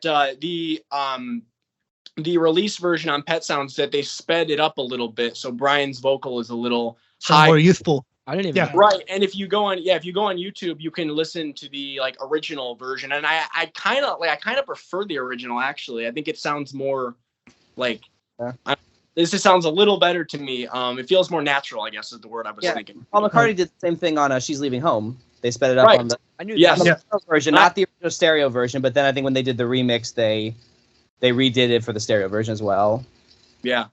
But yeah, pretty much everything you said, Lawrence, just a really beautiful song. One of the highlights of Pet Sounds for me. And it's definitely one of those songs where like, I totally get why, like for a lot of people, that's one of the standouts on Pet Sounds. Cause it's just top notch. It's really interesting too at the beginning. I was always wondering what the hell was that percussion sound at the beginning, like that heavily reverbed, isn't it like sounds like a jug, isn't it? It's a Sparklets water bottle, big Sparklets water bottle. Yeah, that's funny.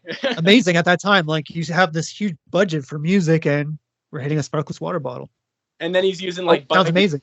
Bicycle bells on Is It You Still Believe in Me with the bicycle? Believe me, yeah. Yeah. And they also like plucked the piano strings at the beginning of that. That's what gave it that sound. Right. All right, Riley. I have a feeling a lot of you guys are gonna have this one. All right. Higher. What do we got? Want to do?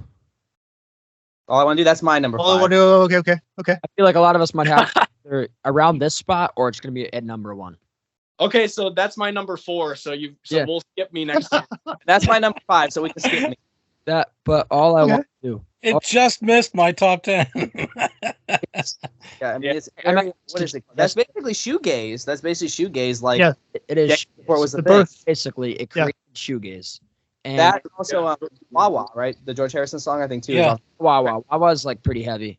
It's also been credited as being like an early shoegaze piece. I think any of that Phil Spector stuff in general.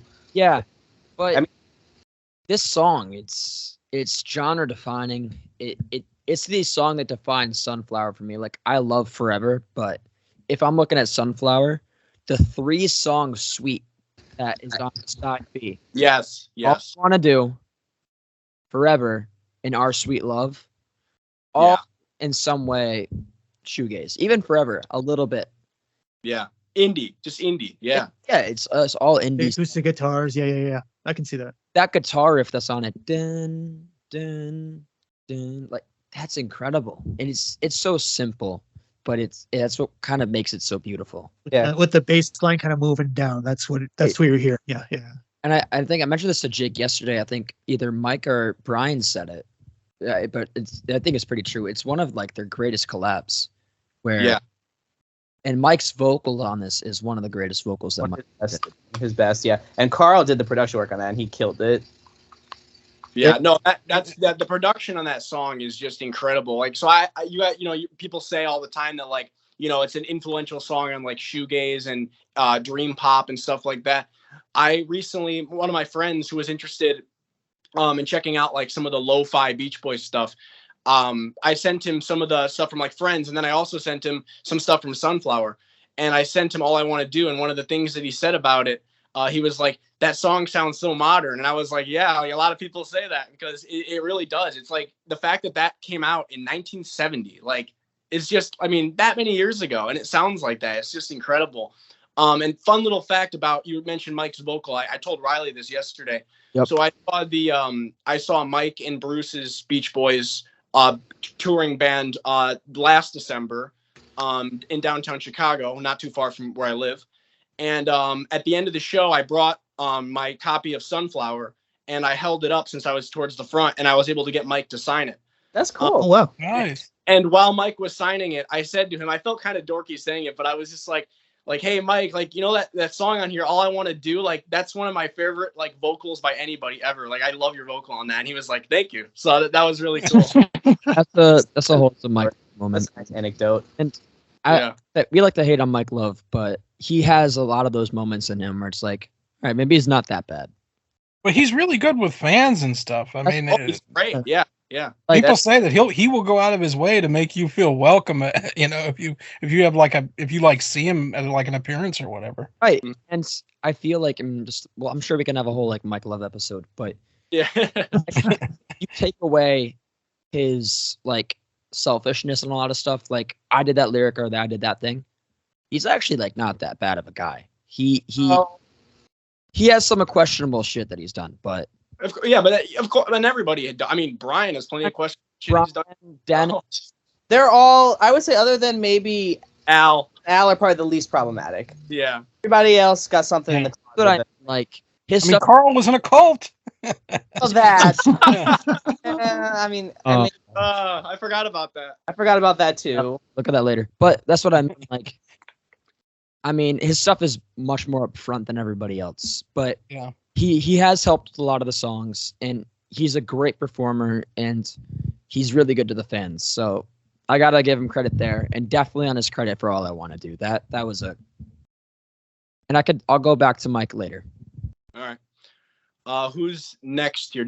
I feel like we covered a couple of us right there. I'm done because my number 5 is the same. Okay, so we'll go to Justin. So my number 5 was track from 65, "Girl Don't Tell Me." Oh, All yeah. Summer Days and Summer Nights. Yeah. It's kind of Beatles-esque at the time, and this is one of the first tracks that Bruce Johnston played on. I think he played the celeste on it, and just a really fun, kind of folky, great vocal by Carl, one of Carl's first vocals. Nothing. What can I say? Very Ticket to Ride. Also, what's kind of cool about Very. this vocals. So I think whenever I hear a Beatles or not Beatles, Beach Boys song with no backing vocals, it's like it kind of stands out, you know? Yeah. I like Carl's vocals on like the like I'm the guy. Like I really like. Yeah. Right. He's always. Let's Ticket to Ride. Yeah.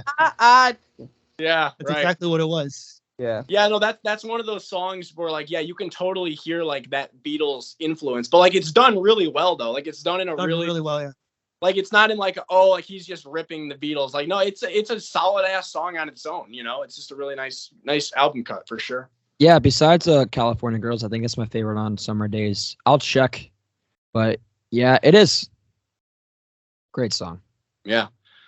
Lawrence, what do you got? So for me, my number 5 was also on Sunflower. It was "Slip On Through" by Dennis. Yeah, good pick. Yeah. One. Bang it. I really, really like that song. It rocks like so hard. Like just everything just about it. I love Dennis had like that kind of rock and vocal where just, he had so much charisma in the song, and I just enjoyed the lyric and I enjoyed the production of the song. Just that hard piano and stuff like that. So that's my number 5. The chorus rips on that. Yeah, it does. Yes. Yeah. Great vocals. Yeah. No, it's funny. So that song, it actually took like when I'm one of the first like albums, like deeper albums that I started getting into with the Beach Boys was Sunflower, because that was the one I discovered like Forever on it and like All I Want to Do. And I remember Slip On Through is one of the songs that took a little while to grow on me, which is kind of interesting because like I do like a lot of like songs that are considered like very soulful. Like I have like a bunch of soul like and funk and disco music. So you'd think I'd like that right away, but it did take a little while to grow on me. But like once it did click, like now I just love it. And like you were saying, that chorus, like come on, won't you let me be so sad? Like, oh, Dennis is just kicking ass. Like, and like I just love the quote by Brian when he first heard the song where he's like, Dennis, that's funky, man. It's like, that's how I feel when I listen to the song. It's like, man, this is funky. This is really a great song. Yeah. Yeah. You know what's the song that really took a long time to grow on me for Sunflower? And a lot of people love it. Cool, Cool Water. Took me many tries. Oh, That took a while for me. Okay. to No, come same to, here. Yeah. Same here. First time I heard it, I'm like, this is nothing to me. And then I think I got downvoted to hell and back for saying that on the sub one time. I like it now, but it took me a while. No, like that song, like, yeah, Cool Cool Water for me, like, it took a while to click with me too. I think my thing with it was like, it kind of felt like it went on a bit long. Right. Yeah. It's like, But which I think it kind of does, but like, I like how it's like different elements of the song, like there's different like parts divided up kind of, and I love the part at the end where, or not at the very end, but where Carl's like, when the heat's got you down here. I love that. It's great. That's Mike that sings that. Is it? I think so. Yeah, I'm pretty Oh sure. really? Oh, Pretty wow. sure, yeah. I got Oh. that right. Well, thanks for correcting me. No, I have to. Oh, no worries, no worries. Interesting. Wow. All right. Well, great job, Mike. what are you eating? I'm just curious. This Yeah. fry that my sister's fiance made. There you go. He made a little while ago, so that's why I left. It's not like I don't want to be with you. Just I went to go grab food. Talk about food all day. Brian, I like food. And then Carl just starts dying laughing. Carl just howling with laughter. I love Carl. Carl in that video is so funny. Yeah, Carl's And the just like, part where he like knows it's coming, he's just like nodding up and I just recognized what video that's from, and it's like, oh, yeah, that hit me like a truck. All right. I think it's back to me, but Yeah, it is. Yeah. my song was All I Want to Do, I think. So I think we're For 4? yeah, for 4 it was All I Want to Do. I mean, I pretty much said everything I feel like there is to say, or you guys said everything there is to say about it. It's just like a beautiful song, and for me, that was one of the first deeper cuts that really clicked with me with the Beach Boys. I like that song, that and Forever from Sunflower. Like those were the two where I was like, wow, like I've never heard these before, but I really like them. So like I got to start listening to more music from this band. So that song always has like a special place in my heart. So I showed All I Want to Do to one of my friends, and he's not like a big classic rock guy, but like I showed it to him, and he's like, "This is good as shit." yeah, He doesn't like the Beach Boys. I tried to get him into like other tracks, but the one song he likes from them is All I Want to Do. So that it shows the power of it. it's funny because in a way I feel like the Beach Boys are actually a good band to like introduce to people that aren't necessarily into like your like general classic rock, because like a lot of the Beach Boys stuff is very like mellow, and it's more about like these beautiful melodies and harmonies.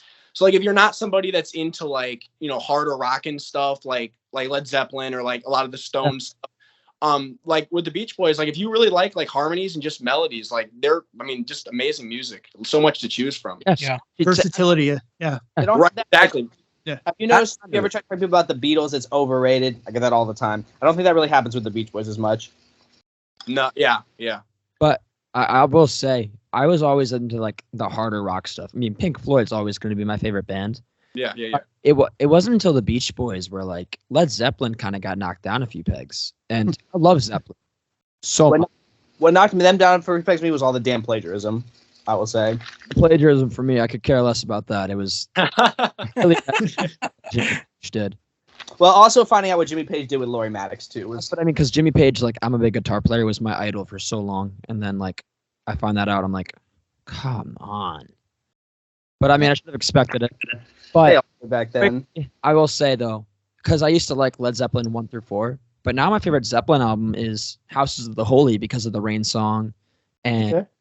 I would not have been able to be like a big fan of like Led Zeppelin's mellow rock stuff if I didn't listen to albums like Sunflower. Mm-hmm. So- Oh yeah. I got to give the Beach Boys credit for like bringing me to a whole separate side of music. Yeah. All right. Who just went? Was it? Yeah, it was pretty me. Matt's got it. turn. Yeah, it's you. Go ahead. Yeah. My turn. Oh, Yeah. I didn't say my number 4. Oh, you didn't? No, go ahead. Yeah, it's you. Yeah. It's Caroline now. Okay. We're gonna have a lot of repeats, I think. Right. My number 4 is Till I Die. So. I think I mentioned this before. That song is short and sweet, but like not really sweet. It's short and sour. Like you listen to like this really emotional album that is Pet Sounds. It takes you through this like emotional journey, and then you get to this like 2-verse song, and you just get hit with the truck at the end where it's like, "Oh Caroline, no," and then you get that like sour train sound. You're like, holy shit. Oh, yeah. That Right. that song hits, but we already talked about that endlessly, so. All right, go ahead, Matt. Till I Die, which we've already discussed ad nauseum. So to Justin. The outro. Love it though. Outro. Did is Lawrence go yet? Yes. Okay, so mine actually was already said too. Please Let Me Wonder was my number you- 4. Yes. Yeah. Yes. The vocals, the music, it's just like unbelievable. This track was actually recorded in late 1964. So, yeah, just what was- you can. Oh, sorry. Sorry. I was gonna. What was it? Was it the B side to? Was it When I Grow Up, or was it Do You Want to Dance? I think it was Do You Want. What? I don't remember. I don't remember. It's one of those two, I think. Which one? Please Yeah. Let Me Wonder. Please Let Me Wonder. The beat, because I remember that too. That Please Let Me Wonder actually came out in '64. You said, right? I believe that's right. Yeah. It was Yeah. It was recorded in '64 too. So He's right. It was when the you look Beach at what the Boys Dance. when you look at Do You Want to Dance? Okay. When you Yeah. look at the what the Beatles were doing at the same time, it's like worlds apart. You know, Mhm. they were just so advanced at the time compared to the Beatles.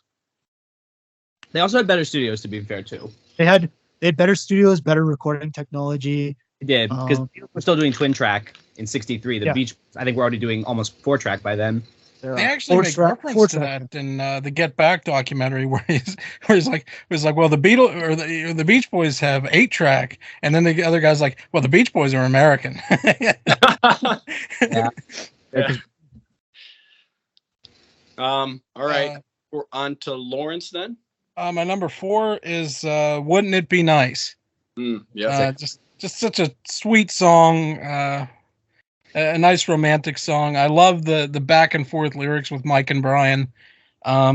It's just a beautiful song. It's a it's kind of a counter almost to Caroline No, where it's totally a totally upbeat song. About love and Optimistic, yeah. yeah, it's a very optimistic song as opposed to Caroline No. Probably one of the best openings for like any record ever. You put on Yeah. the do bum. Boom. drums. Yeah. It's such a great opener, and like that's kind of the whole point of the Pet Sounds album. Like a lot of people knock it because it's not like a true concept album, but if you look at it as like a journey of like teenage like romance, it's the beginning of that, and it's like dun, dun, dun, dun, dun, dun. It slaps. And then you get to Caroline No, and it's like holy shit. Yeah. Things went downhill in our Yeah. story. Well, Yeah. what I love about it is But musically, though, it just stayed top notch all the way through. So free, And it's such a good production. I mean, the Wrecking Crew was fantastic on that track. free bass lines. It's so crazy. yeah. Yeah, it's such a beautiful song, and I guess that I know it's a lot of people's favorite Beach Boys song. So it's not like a deep cut or anything. It's a very Yeah. common song, And but sometimes things are it- fun for good reason. people love it for a reason, like you said. Love it. Yeah. I know, like some people, like with like a lot of bands, it's like, oh, like their number one song on like Spotify, like, oh, that doesn't represent like their discography. Like that's not the best. Like with the Beach Boys, like that is a great song to have at number one. Like that, I feel like represents so much like about them, like in terms of like, if like the high production, the arrangements, the amazing vocals, like literally everything you want sounds, yeah. is in that song. And Yeah, it's, totally. yeah. Yeah. I guess Than Kokomo, and I don't even hate Kokomo, but I'd rather wouldn't it be nice than Kokomo. let's keep Wouldn't It Be Nice up there. Yeah. All right. Even though Kokomo was like the first song I ever listened to of the band, it didn't make my top 10. So Same here. I hate Kokomo. I think Kokomo honestly gets a lot of hate just because it's like it kind of represents like a deterioration from where they were. It's kind of like a lot of people hate We Built This City because it was like on the ashes of the Jefferson. Exactly. It also has some really fucking stupid lyrics like Marconi plays the mamba. What the hell does that mean? Knee deep in the hoopla. We could talk about Kokomo. Crazy. No, like you were saying with Kokomo, like I think the issue with it is what it represents. Like it's not like the song itself is fine. Like I honestly, it's a guilty pleasure for me. I was talking to Riley about this yesterday. Like I have some major like guilty pleasure like Beach Boys songs from like that late '80s like still cruising period. Started on the 80s. Yeah, but yeah, Kokomo's fine. Like that's far from the worst thing they released around that time. So I love some. It's perfectly cheesy. it is. That's Yep. a lot of the '80s material for me is perfectly cheesy, and I'm totally good with that. Maybe the Like- John Phillips Association doesn't help either, because I know not gonna get into that, but Yeah. Yeah, yeah. John Phillips, no, get out of that. That's a rabbit hole for another day. it's another rabbit hole. Yeah. 8 episode thing. All right, so I think we're on to our top three, correct? I think Yeah. Top three, yeah. Here we go. Top three. All right, so I'm interested to see like how these compare for us, like what we got at the top. So for me, for number three, this is my favorite song, not written by Brian, and it is Disney Girls. I love this song. Oh, I know that people, you could say like, oh, it's Bruce being sappy and sentimental, but like I love this song. I just think it's so beautiful. It just feels really like heartfelt and genuine. Like it just feels like Bruce wrote it straight from his heart. And I love the melodies. I love the bridge section with the Hi Rick and Dave. And it's just like a really well produced song. The harmonies on it are great. And I love the ending too, with like the little whistle he does as it fades out. It's just such a nice song, and like that's another one of those songs where like I feel like that would be a good one to introduce to like people that aren't familiar with like the Beach Boys post Pet Sounds material. I feel like people could definitely connect with that song. I just think it's like a really nice ballad, but yeah, I know it's not everybody. I'm sorry. I was just gonna say, Jake, that's actually one that took me a while to get into. I know you mentioned before there were ones like Cool Water that took you a while to get into. That Disney Girls is one that took me a while to kind of like, I don't know, I guess see its merits. I guess I just could not get into it for the longest time for whatever reason. But it is a nice song. I like that song, but I think it may be just a tad too sappy to introduce someone. Yeah, maybe. It wouldn't be the one I would introduce to someone like off the bat because it's very sappy in a good way, of course. If I'm not mistaken, wasn't that song like I think I read somewhere that was like he was like witness to some kind of crime or like a murder? Yeah. I heard that song. So around 1957, I think, because that's the year Oh, they yeah. made the song. Yeah, Bruce in it was like one of his first days on the job at like, was it like a recording studio or something? He had some sort of job in the industry in California. Yeah. And the first day he witnessed some like record guy get shot like right in front of him and was killed and murdered. So like a lot of people speculate that like that 1957 year was chosen because like that represents the end of Bruce's like childhood innocence, which is like really deep, honestly. But yeah, that song, I love it. I don't care if people that's sappy. I don't care. I like it, and I like. There's Bruce. nothing wrong with that. Yeah, I love the sappy songs. I just told you the list not too long ago, right? All sappy, but I love them. Right. Yeah. No, I like Bruce's contributions to the band in general. Like, I know not everybody likes all of Bruce's material. I know some people say like it doesn't necessarily fit in sometimes, which I do agree with sometimes. But like, I love like Deirdre from Sunflower. I love The Nearest Faraway Place from 2020. He has great contributions, in my opinion. I do like Deirdre, especially the Earthbound sample. Deirdre, everybody's obsessed with that. Deirdre fits in great with Sunflower. And I was actually talking to Jake about it yesterday, how like Disney Girls, I kind of thought it didn't fit in with Surf's Up, but the way he mentioned it, it kind of made me think like Surf's Up is kind of like this album where like the Beach Boys are reflecting on like their previous works of like being a surf group and like trying to fit in a new light. Right. And Disney Girls is the reflection of like their childhood. And I'm like, oh, yeah, that kind of fits. Yeah, like if you view the album as like the members are changing, like their experiences, over the years, and like they're basically evolving as people. And yeah, like you said, looking back, I think that makes it work better in the context of the album. Although I will say, I think I said this to you yesterday. The transition from Disney Girls to Student Demonstration Time might be one of the worst in all of Beach Boys album history. We could take like the top 10 worst Beach Boys songs. For me, Student Demonstration Time would be up there. I just can't stand it. I think I've mentioned on the subreddit before just how much I hate this song. Yeah. My issue with it is this. I like the backing track, even though I know it's Riot and Sublime number 9. Yeah. I fucking hate the lyrics. Mike Love, Blue Lives Matter, 50 years before the back is basically that song. It's like, don't protest. It's like, hey, everybody, the man is cool. It's like, what the hell is wrong with you? I actually think it's a pretty decent song. It has no place on Surf's Up. I don't think there's a place at all, really. Well, I'll tell you another thing I don't like about Mike. I'm just digging on one last thing. The stupid parent music resource council gave money to Chipper Gore to try to censor music. Yeah, that's gonna Yeah, I hold. totally agree with that. That- It's ridiculous. That was ridiculous. My number 3. Yeah. Oh yeah. Go ahead. Please Let Me Wonder. I wanted to say Oh, so much about this song, and then everybody already said it. It's one of my favorite songs. Period. These top 3 are like, these are some of my favorite songs of all time. And Please Let Me Wonder. Everything's been said already. It's a great song. It's so melancholic, but also somewhat upbeat in some aspects of it. Something I will say, I kind of see it as a spiritual successor to Don't Worry Baby in some weird way. See that? And I I think can understand that. similar tempo. Yeah. similar tempo, but the chords the chord structure is very similar if you really look at it. And then I started seeing it in like a bit of a different light. It's such a beautiful song. Vocals on it are awesome. Perfectly encapsulates what side B of Today is in one song. Yeah, for sure. And side B of Today is one of my favorite sides of any music ever.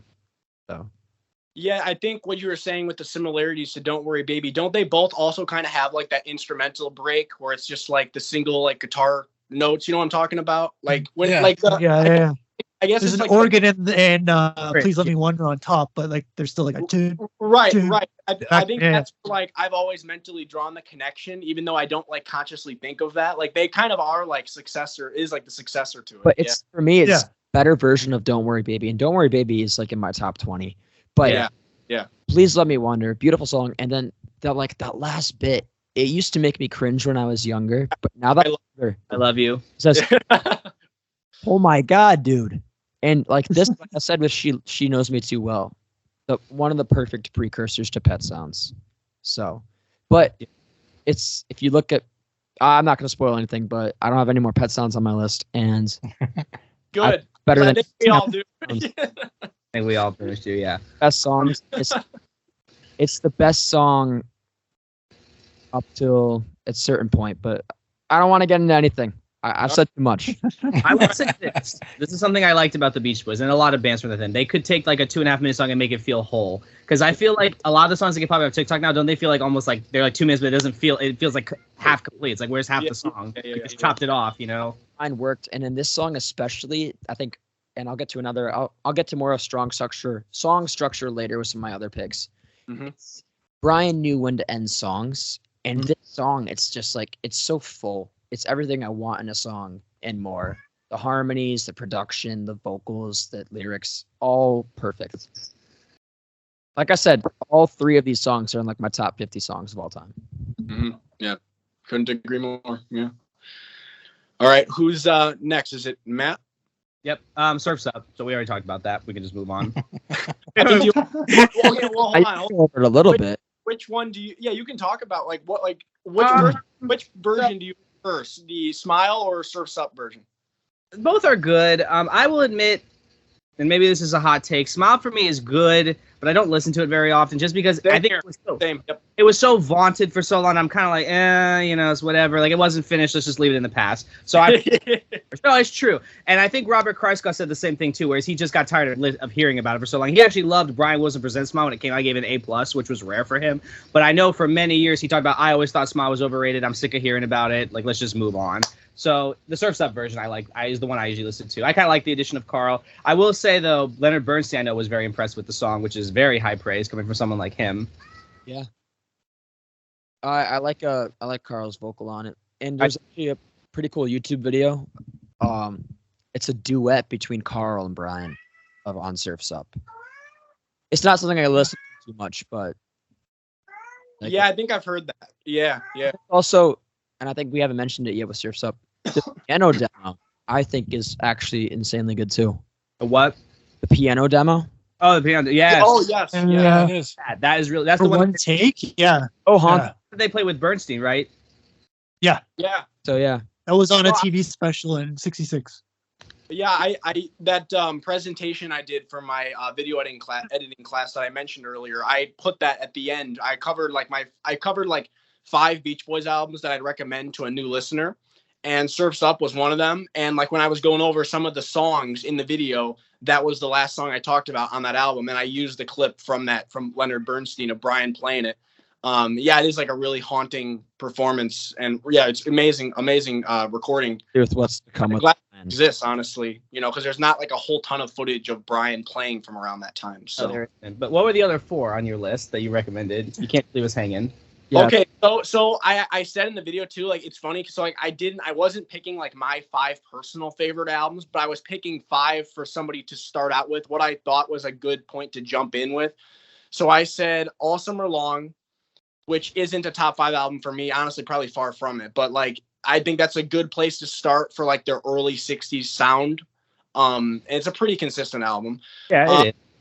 And then I said Today, because of the ballads and the first half, like I like the contrast between the two. You get the best of both worlds, Then I said Pet Sounds, and then I said Sunflower and Surf's Up. Those are my thoughts. That's Okay. I probably agree with that. I can't really quibble with that too much. I might say maybe All Summer Long, Summer Days and Summer Nights, but the only reason I didn't was because I already was doing Sunflower and Surf's Up as back-to-back albums, and I didn't want to do back-to-back with Summer Days and Today. So I was like, I'll spread them out a little bit. So yeah, that's why I did that. All Summer Long is pretty good too. No, I know, but I'm with you. I prefer Summer Days for sure. Yeah. We'll see. All right. Who just went? Was that you, so man? Justin's turn. All right, go ahead, Justin. Yeah, so for my number 3, it's I Just Wasn't Made for These Times from Pet Sounds. Yeah. One of Brian's best lyrics. I think that what he said in that song, a lot of people feel that same way, and they're not always as upfront about it. The music, the harmonies, it's just very filled with depth, that song. Such an honest song. Very, very, yeah. So Yeah, it's definitely one of my favorites. That's my flair on the sub. Oh, is it? My user flair, yep. I read somewhere, it might have been on like the Wikipedia page for like Pet Sounds, but like I read there's a quote from somebody where they said like, like Brian's able to, I know Tony Asher like wrote a lot of the lyrics on there too, but like Brian's able to convey a message without doing a bunch of like word salad, like you were saying, like he, like in the song, sometimes I feel very sad. Like that's so straightforward, but like it sounds so genuine and real, and that's why it works. Like like he really means, and he doesn't have to like use some like Van Dyke Parks complicated lyrical. Right. The word salad lyric works for some artists, but other artists, I think they just do it to be pretentious, honestly. Right. No, for sure. It depends on the intellect. Like I think David Bowie did it really good. David Bowie did it incredibly. Some artists they would just do it just to do it. It's like, okay, what are you trying to do? Show off, Honestly, I know a lot of people like Fiona Apple, but her album titles to me is pretentious. It's this long. It's like, it doesn't need to be that long, please. Bob Dylan did some great word salad lyrics too. Yeah, Dylan. Bob Dylan. Well, yeah. Greatest lyricist of all time, in my opinion. So You might have some competition from. Well, I don't disagree with you, but I know some people might say, "Oh, Taylor Swift." No, I'm just kidding. Though. Oh, come on. Some people would say that. You'd be surprised. There was someone I got a fight with somebody one time that said that Prince was overrated because he only had 5 good albums. It was a big Swiftie. I'm like, show me an album of hers that's half as good as Dirty Mind. He has more than 5 good albums. But they said she only had 5 good albums. So obviously, tell me you don't listen to Prince. Tell me you don't listen to Prince. I'll Taylor Swift another day because I can go on rants. What'd you say? Rants. Let's talk about Taylor Swift another day. But I can go on rants. I like Taylor Swift. It's her fans. I like her as a person, but I do not like her fans. Yeah, kind of. I hate fans. Her fans ruined the artist as a whole. But I digress. Yeah, that's how I feel about Britney Spears fans too. All right, Lawrence. Well, my number 3, we've gone over this song ad nauseum, forever. We've talked about it and talked about it. It's my favorite Dennis song from his favorite Dennis Beach Boys song. It's just the perfect marriage song, I guess. I think Matt said that. Yeah. It's a great ballad. I love it. And I love the stacking vocals. But I can't really add too much to we've already discussed about it. But it is my 3rd favorite song. So. So did we all mention Forever? I believe we all had Forever in our top 10. Now that says a lot about the quality. Most, I think most of. I don't know if all of us did. Justin, Yeah. did you mention it? Oh, I didn't. No, it's in my top 20 though. Okay, Okay. fair enough. My top 20. Yeah. Well, interesting that we all seem to appreciate Dennis, because I know there's some people on the sub, and I'm not naming names or anything, but I know there's some people on the sub that are crazy for Dennis. Yeah. It's great seeing Dennis's work in the top 10 of like pretty much all of us. We all chose one Dennis song at least. I'd love to hear someone that has a contrarian opinion, not contrary, but like a different opinion, because it's always fun to have discussions. I think like Right. that. Yeah, I mean Dennis has a lot of baggage with him, but I think what kind of separates Dennis from a lot of people, artists with baggage, is a lot of it, especially with like the Manson stuff, wasn't really him. It like wasn't really Yeah. his. I don't want to say didn't do anything. his fault, but Yeah. he didn't like kill anybody, and he actually saw Manson as a friend. And the second he saw Manson as like a crazy guy, he's like, all right, I want to get the fuck out of here. Well, the other thing too is like honestly, if you like rock music, most of them have baggage. It kind of comes with the Yeah. genre. Yeah. It's It's kinda got his with- baggage like Jimmy Page, where like he actively. And David Bowie was accused of being with Laurie Maddox. I know that one isn't as set in stone, Yeah. but it's out there. That was proven false. But even David Bowie has other baggage to him. Eric Clapton, I love Layla. He's a racist as hell. You know. Oh yeah, the whole Enoch Powell thing. But- John Lennon beat his Yeah, wife. John It's- Lennon. That's what the name Well, of the game. I want to say is the John Lennon thing. That's just so overblown too. It's It's for some people. If you do it once, you fuck up. You know, it's like yeah. I think I agree. You do it once, you fuck up. But you fuck up, and it's like people will never let you live it down. Or Elvis with Priscilla, that's a big one now that a lot of people in my generation like are trying to cancel him for that. Well, John Lennon was also 18, and I don't think what he did was right. But at the same time, he is also 18, and 18 is still somewhat a kid. But Yeah. but even then, like it's Yeah. still kind of fucked. Chuck Berry, you know, the list goes on. Yeah. That also, especially like his baggage is like he was just a little bit of a messed up guy who made some really bad choices, and Mhm. those choices like haunted him. But he had heart compared to a lot of other people who did like truly He fucked did. things. Yeah. You did. So He did. And he you did. can hear. I think the best place you can really hear that is through his music. exactly. You know, like such heartfelt songs. Like he wrote that one piano song for I think Barbara. It's called. It's like very like heartfelt and yeah. Like obviously, you know, I didn't know him. I didn't grow. He died years before I was born. But like you know, he does seem like he had a really good heart. And there's some great stories about like him visiting like hospitals and hanging out with Yeah. kids and elderly people. And yeah, he just seemed like a really good guy who just He's like, very generous too. I will he's- say this though. I think Dennis had good intentions, but let's not forget that Jimmy Savile also hung around kids in hospitals, and we saw how that ended up. If you know Jimmy Savile, I'm not On saying BBC, yeah. of course, but we Yeah. all there. But also too, like the other thing too is I think I said this on some time. It's like Dennis for me, he died so young. He died horribly tragic. You know, that's karma for me for all the bad stuff he did. I mean, he died at 39 and he looked like 55. So it's like it's hard for me to really get upset with all the stuff he did. Like it's not like he was like someone like that got to live like Phil Spector, who lived to be like 80 and he killed a lady. You know, it's like and he did a lot of horrible shit to Ronnie Spector. I still love his music, but I will never defend him as a human being. But that's just quite literally at the heart of the band. So, Yeah. Right. Um, I think it's back to me. number two. Yeah, number 2. Number 2, here we go. All right. So Getting closer. all right. So we're going to Pet Sounds for number 2, and it is "Don't Talk, Put Your Head on My Shoulder." This song is just so beautiful. I don't even know what to say about it. It's just so beautiful. I love Brian's vocal on it. It's so like beautiful and haunting. I love the lyrics of this song. It's like it's a song about not talking, and yet it's like it's so the lyrics are so effective. I've read that like there's multiple interpretations of it where like you can interpret the lyrics as saying like they're saying like like you're in love and like you have to say anything because like you're just expressing it through being there with the person. But then I've also interpreted it as like don't talk, like this is the last night we're together, and like I've read multiple interpretations of the lyrics, which is interesting.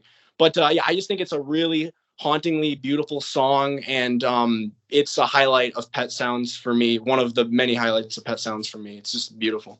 Yeah, I've never thought of it like that. That's a crazy way to think about it. And I kind of always brushed off this song, especially when I listen to Pet Sounds. I feel like it kind of it's in the middle of side one, so like I'm kind of like, all right, we're just kind of in the groove, we're just listening. I've never really attentively listened to that song, so I gotta really do that. Yeah, it's just I love the arrangement. Like it's like I think there's an organ on there, right, or something. That's what's Yeah. There I is. love Yeah.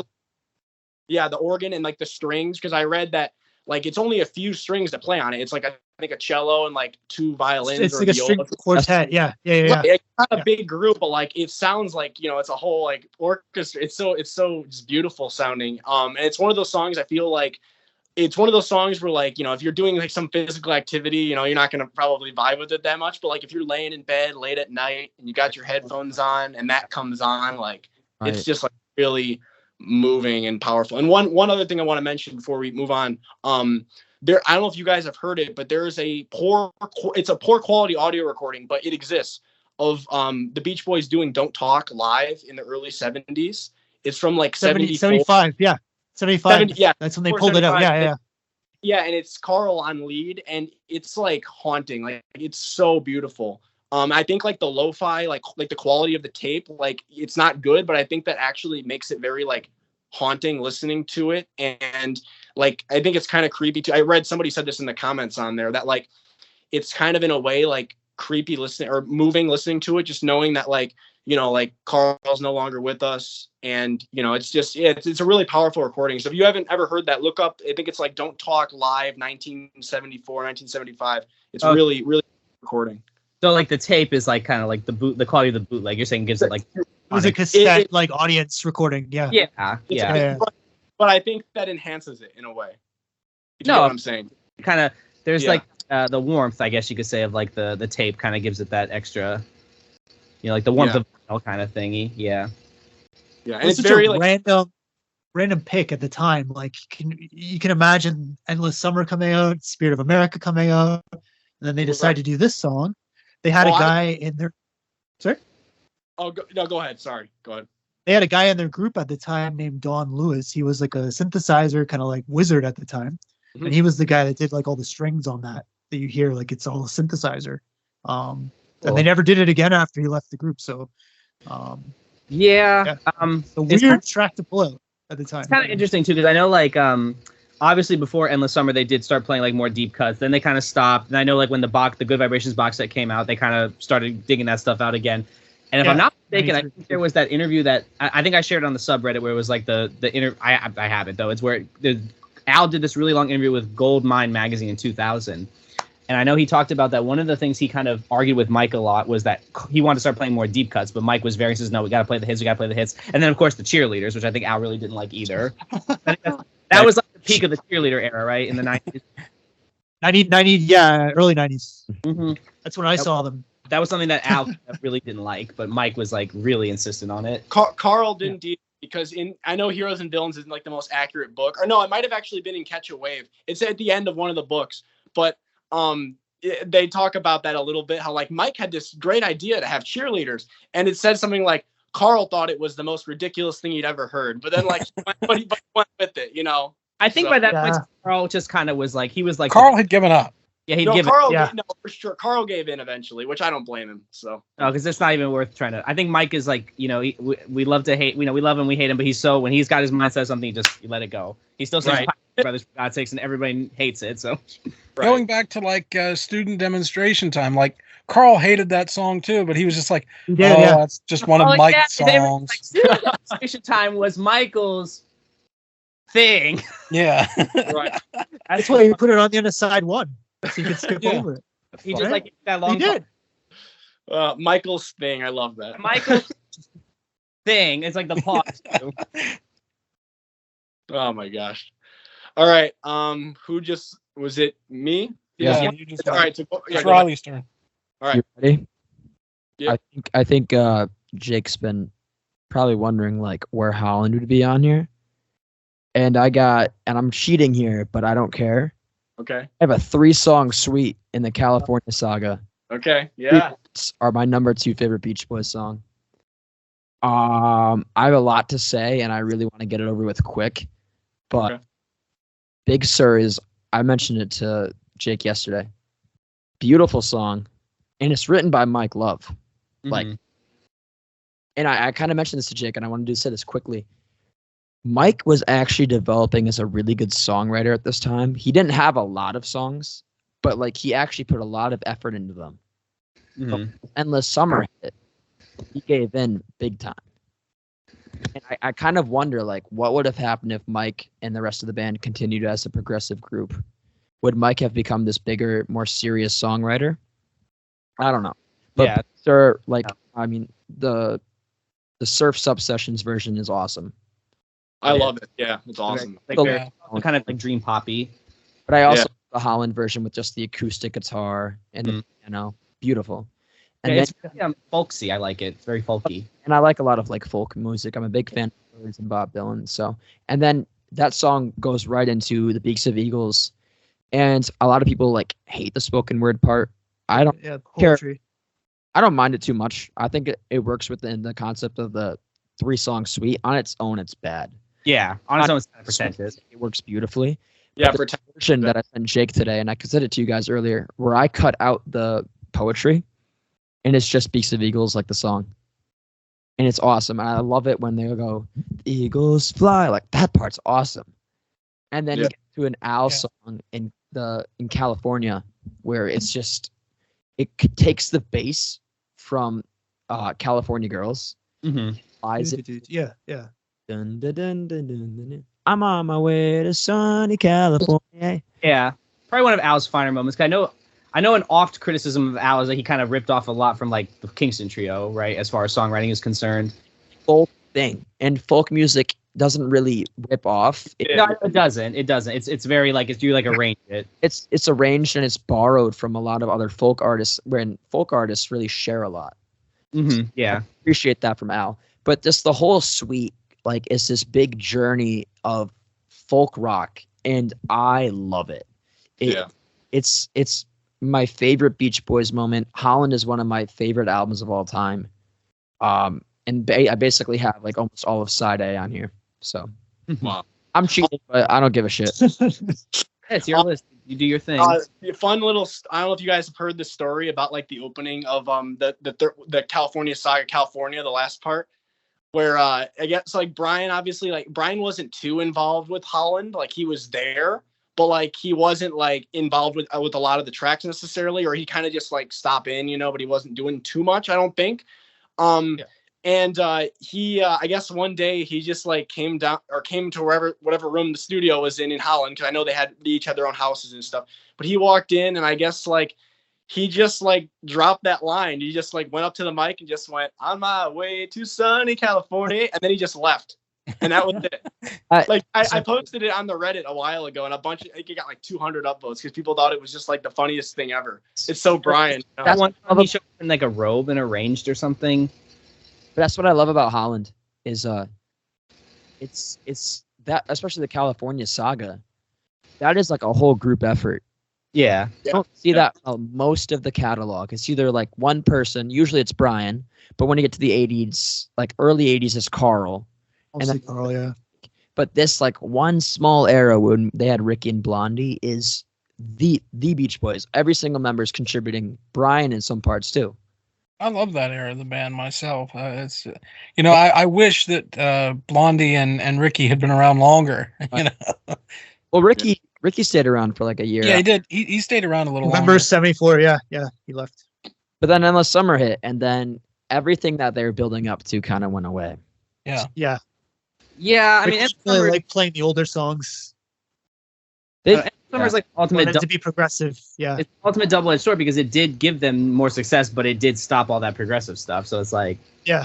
I think I mentioned it to Riley or one of you guys. Maybe it was one of you guys another day, but I just said, like, I feel like the Beach Boys of all bands had in terms of like dealing with like that balance of like trying to evolve, but then also like, go back to like make the fans happy, like the fans want to hear the oldies. And it's like, I feel like no band had to deal with that shit more than the Beach Boys. Cause it's like trying to do their thing, but then the audience wants to hear the oldies. I mean, and that stuff was going on in the early 70s too, even before like American Graffiti and the whole nostalgia wave. Like, you still had people yelling and like fights between the audience and the band. Yeah. Right. Yeah. Concert. Like Mike had to say something. Right. No, and I told one of you guys, like, I've got the like the Beach Boys in concert book where it has like a list of like every concert they ever played, and it has like details about each concert. And a lot of those early 70s concerts, the reports will be like, yeah, like Mike was yelling at the audience at one point because they were yelling for oldies, and like he was like, shut up, which I think is funny. Like now you look, as soon as Mike of all people, eh? Right, that's what I said. Exactly. So it's just funny because and I mentioned this too, but it's interesting. So like, yeah, Mike was like, Mike was totally for like the progressive direction at that time. He was. And Yeah. then Endless Summer happened. There's a quote in Beach Boys in Concert, the book I have, where he says like, it's like, well, like the audience wants to hear the oldies, so we're gonna play more oldies. It's like, no, Mike. Yeah. This close. The other thing with him though is he was getting deeper and deeper into TM, so like the band is kind of becoming like a side project to him now. Like he was really focused in on TM at the time. Yep. So he didn't care, TM, so, that was that whole Maharishi tour mess in '68. They were like at their absolute lowest popularity, and this was I think around the time that the Beatles disowned the Maharishi, so it was like even adding more fuel to the fire. Yeah. But what's funny about the whole concert thing is I remember reading a review on Goodreads. I think it was Heroes and Villains. It was one of the Beach Boys books, and this person was like, "I saw the Beach Boys in concert once. They were okay. They're not a patch on the best show I ever saw, though, which was Frank Sinatra, Dean Martin, and Shirley MacLaine. So maybe they just weren't into that kind of music." I would say so, yeah. But that whole Holland era, dude, that's I think it might be my favorite era of the band, just in general. I mean, I'll say we're a great live band at that time. Yeah. Great live band. took the words out of my mouth. I was gonna say like for like live recordings, like that era is so good. Like from like 73, around the time they joined, like 72, 73 through like kind of like Endless Summer 74, 75. They were so good live. Like those recordings, even though a lot of them aren't in the best of quality. I mean, well, and you do have Beach Boys in concert where you can hear the top of their game, and it's like wow, like man. Yeah. Well, they were basically like a progressive folk. They were a low-key progressive rock group in some sense, especially in Leaving This Town, which is an underrated highlight of Holland. Oh, I love Leaving This Town. I love it. So, oh my God. But we move on.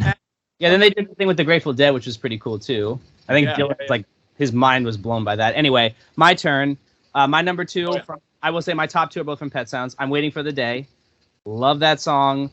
Love the intro. Love the vocal. Love the lyrics.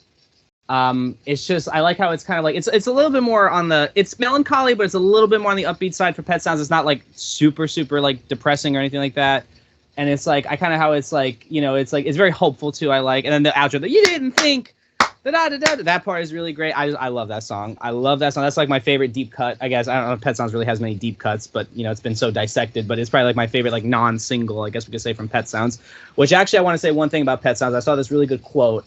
And it's on the Wikipedia page. It's something like this guy said something like it's often been said that the Velvet Underground didn't sell a lot of records, but everybody who bought it started a band. And he's like, in the case of Pet Sounds, we can say that pretty much every song created its own subset of pop music, which I think is very true. Yeah, for sure. No, I agree. That's a great song. That part you mentioned, I love that too. That you didn't think that I could get her. Oh, it's so good. Yeah. I love that song. Love that song. That song. I probably listen to that song sometimes. Like sometimes I listen to a song like 75 times on repeat. I've definitely done it for that. The drums on that thing go hard. That's how his best. Yep. Boom. I think I saw a quote one time that said that I think it was Billy Joel who said it. If Hal Blaine had only just done the intro to Be My Baby, he would have been a legend. Let alone everything else he did. Yeah, for sure. All right. Who's up next? Is it Justin? Justin, yeah, go ahead. Yeah, okay. My number two is kind of polarizing. I'm gonna have to say that up front. Okay. All right. What is it? I'm excited. Cool Water from Sunflower. Yeah, I respect it. I respect it. I wouldn't put it in my top 10, but I've grown to respect it.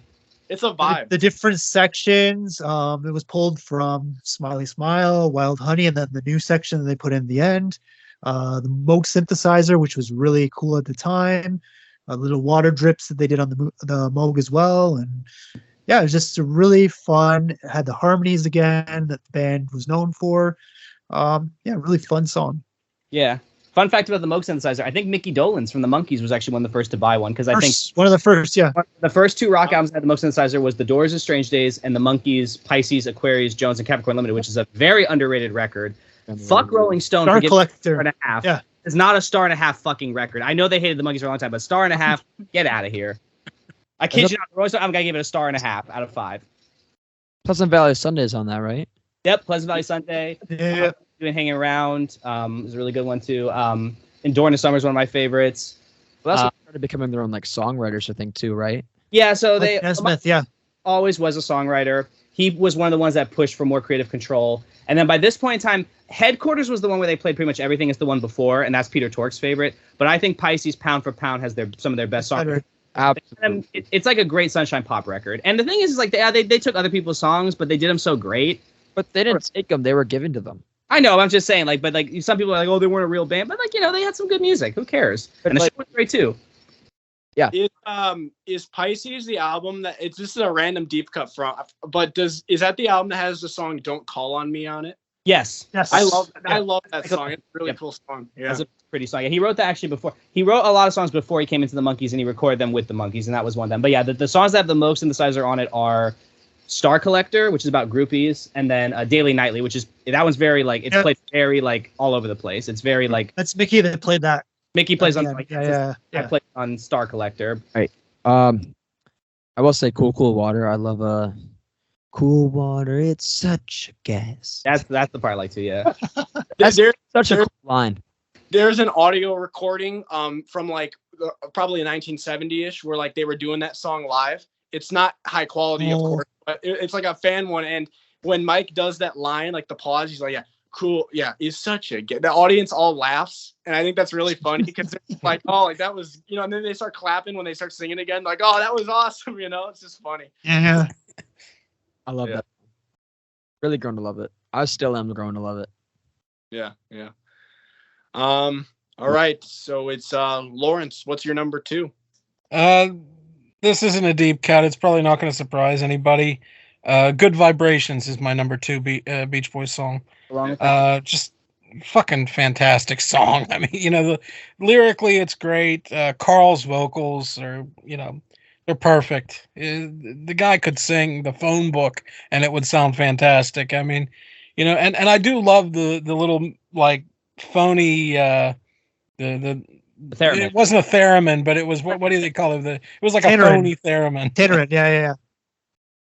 I love the part too with Dennis, and I love how it's it was probably one of the first big songs that kind of had the discordant the different segments that were kind of stitched together to form one song, kind of setting the tone for A Day in the Life or Bohemian Rhapsody or David Bowie Station to Station is big like that too. I remember I talked about it on Popheads one time, and someone's like, this is actually, I don't know if you guys have heard the term cultural reset. It's kind of overused on Stan Twitter for every song known to mankind, for God's sake. But that was actually a cultural reset because that was a song that blew people's minds. Because I've seen it used for What Makes You Beautiful by One Direction. I mean, I like that. Okay. I like that term, but that is not a cultural reset. But I mean, it's totally it was totally a reset for the Beach Boys. It was like the very beginning of when they were getting into that kind of progressive thing. You've talked a lot about they were getting into progressive stuff. It was a very experimental track when it was made, For sure. It was. And the UK it was totally a brand new sound. Yep. And I've always loved it, so that's why it's my number 2. I like the Smile version where they add that little extra bridge where they start building up on the vocals. Yeah. Good. That part hits. Yeah. And it's great live. I mean, I've watched and watched some live recordings of the song. It's I think it was one of the ones where Carl was singing drunk in Australia. Oh yeah. Help me hit the high note. That was funny. No, I will say though, Good Vibrations actually helped, and Pet Sounds helped. So Enemy magazine readers actually voted the Beach Boys as the best band in the world. Beatles had it 3 years in a row, and then the Beach Boys took it over that year because of combination of Pet Sounds and Good Vibrations. So thank you, Brits, for they saw the genius early on. The Brits got good music. Yeah, they did, and it's that's what I like about the Brits is they appreciate they appreciate a lot of the great black music that came out here that a lot of Americans just said, I'm not listening to that. It's devil's music. But I will say for the American audiences though. Without the Beach Boys, there would have been like rock music would have died before the Beatles came. It would have died completely. Well, no, you're right, because the crap that was coming out was like Fabian and Frankie. Yeah. Oh my God. Yeah. So I mean, without the Rock and Beach roll Boys, had died, like yeah. pop rock would have died. No, you're right, because that Teen Idol stuff. Don't get me wrong. I grew up listening to like Britney Spears, Backstreet Boys, NSYNC, so I can appreciate good teen pop. But that was crap that was coming out then. Except for Frankie Valli. Frankie Valli was Frankie Valli. about like Frankie Avalon. Like East Coast Beach Boys. And I can go on and on about Frankie Valli, but I'll save that for another time. And Fabian was really bad. I felt bad for him though, because I know he kind of did it because his dad was like sick or something. But yeah, he could not sing. No, yeah, what you guys are saying about that, it's interesting because it's like, you know, like whenever you hear music from the 60s, a lot of times you're hearing the best of the 60s. No, you're right. But, the crap. but if you go back and look at some of like the Billboard charts and see like some of the stuff that was up there, and also just listening, like I have Sirius in my car and I've got like 60s gold, and they'll play some of like the random shit, and I'm just like, Really what? sappy. Like, That's bro. right, yeah, it definitely, like, a lot of the crap from that time just gets forgotten about and overshadowed by, like, you know, the top-notch stuff, which as it should. Yeah. But like people kind of forget that. That's why for me, like, I can't say like the 60s are my favorite decade in music, because I don't think the consistency was there. I think there were some top-notch bands, but for me it's the 70s. That's my decade. You know, in the early 60s here in the United States, like novelty tracks were really big. Yeah, so like Alan Sherman, like, "Hello Mata, Hello Fada," that fucking album sold like a billion copies. And the Chipmunk song was like one of the biggest. Yeah, songs. Yeah, Dave Seville and the Chipmunks. It's like this music. I mean, this is not good music, but I mean, these are novelties. It's like the Ballad of the Green Berets, and there was a lot. Yeah. Like the most pro-Vietnam War song. The 70s too. My Ding-a-Ling. You're Having My Baby. I mean, there was a lot of crap in the 70s too. We just remember the good stuff. But like, there's actually a really cool, if you guys read Stereo Gum, there's a really cool long-running article called like The Number Ones, where this guy goes through like every number one that ever. I've read it. Yeah. It's great. And it's cool because there's a lot of great stuff that has number one. And then some of the crap that comes out, it's like, but I will admit, I love You're 16 by Ringo. I know he hated that song, but it's fun. It's a fun song. What? You're beautiful. It's a fun song. But it's because he's like, it's talking about having sex with teenagers. So I think he kind of tried to apply like a political correct stance to it. It's from the 70s. It's okay. It's Ringo. It's okay. He can sing. And like, actually, you know. What's that? This is a cover anyway. Our number ones. Oh, yeah. We're on our number ones. All right. So I've noticed. Moment of truth. So I've noticed there's a song that nobody's mentioned yet, so I suspect I won't be the only one that says it. So maybe I won't go too into it, so you guys have a chance to talk. But my number one's God Only Knows. Mine too. Okay. Anybody else? Anybody else? That's it. All right. So three of us. All right. Yeah. So, it's just a timeless song. I have a lot I could say about it, but I mean, I feel like it's already been said. You know, amazing song, great vocal from Carl, one of Carl's best vocals. I love that middle section with the instrumental break or whatever you call it. You know, the do. That's so cool. And yeah, it's just a great song. I love it live as well. That's one of the songs. So like I've seen Brian live. I saw him a couple of years ago, and I've also had the chance to see Al as well as Mike and Bruce. And that song always gives me chills whenever I hear it. That's like the one song where like on a consistent basis, I get chills hearing it. Cause it's like, oh my God, like they're actually like, this is it. Like, it's like one of those songs. It's like you have like this spiritual connection to it. At least for me, it's really weird, but yeah, I love the lyrics of it too. They're so simple, yet so effective, you know? And the fact that I've seen people point this out before, that like to start out like a love song with, I may not always love you. Like, what a way to start a song, you know? But it works so well. Yeah. And that's a song, and it's a song too where like I could just recite all the lyrics off the top of my head, just because like I feel like I've got it so engraved in my head, like those lyrics. It's just so good. I mean, when Paul McCartney says it's the greatest song of all time, I think you've done something right. But also too, like I'm not gonna lie, I've listened. I think that was one of the first songs I got into videos, and I used to listen to that at work, and I'd have like tears in my eyes because of how beautiful it is. It is just such a stunning piece of work. And it basically kind of like redefined the love song, because like you never said, like I think they even said at the time you only ever said God Bless America. You wouldn't say God in the song. He did. You know? Right. And also, you know who's got a great vocal in that song? I mean, besides Carl, obviously, but Bruce Johnston in his sort of the echo in the chorus. The rounds. Yeah. It's a fantastic vocal. When they're doing the round, God only knows what that. It's fantastic. Have you guys ever heard the version he did? It was aight. The what? Which did a version? It was aight. Was it who did it? I think you cut out again. Bowie? Oh, sorry. It was the BBC. The BBC did a version for charity. Oh. A bunch of people on it. Oh yeah, I'm kind of scared to hear it, but I think it's okay. They did a version of Perfect Day too, which was okay. It's not as bad as We Are the World, but it's not the greatest. than we are. I'm not sure if any of you saw this, but they did like that Grammy salute to the Beach Boys thing not too long ago. I did see that, yeah. They did God Only Knows as a duet between I think John Legend and somebody else, and like I fucking hated it. Like I think I turned it off after the first 30 seconds. I was like, this is fucking atrocious. And I turned it off. And I went down to my dad, because my dad, he's not like a big Beach Boys fan, but I think he was watching it. And I said, yeah, God Only Knows came on, and I turned off the TV. So I look forward to that. Yeah. So I hate the only John Legend. I don't mind him. No, my issue is that cover, turning it into like this like Broadway duet thing. Like, fuck this. This is garbage. I don't mind him, but I can't stand his wife. I think she's just a very nasty person. But I thought that was she is though. I mean, she is.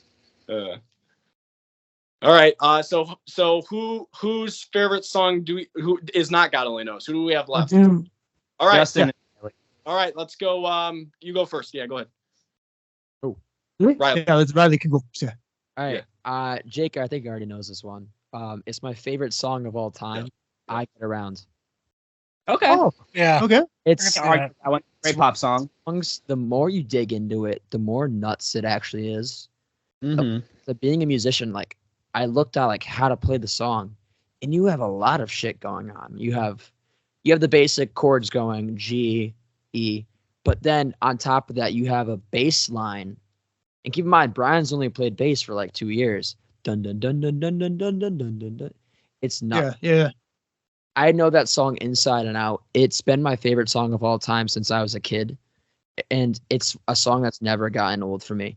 It's not as complex as like Pet Sounds.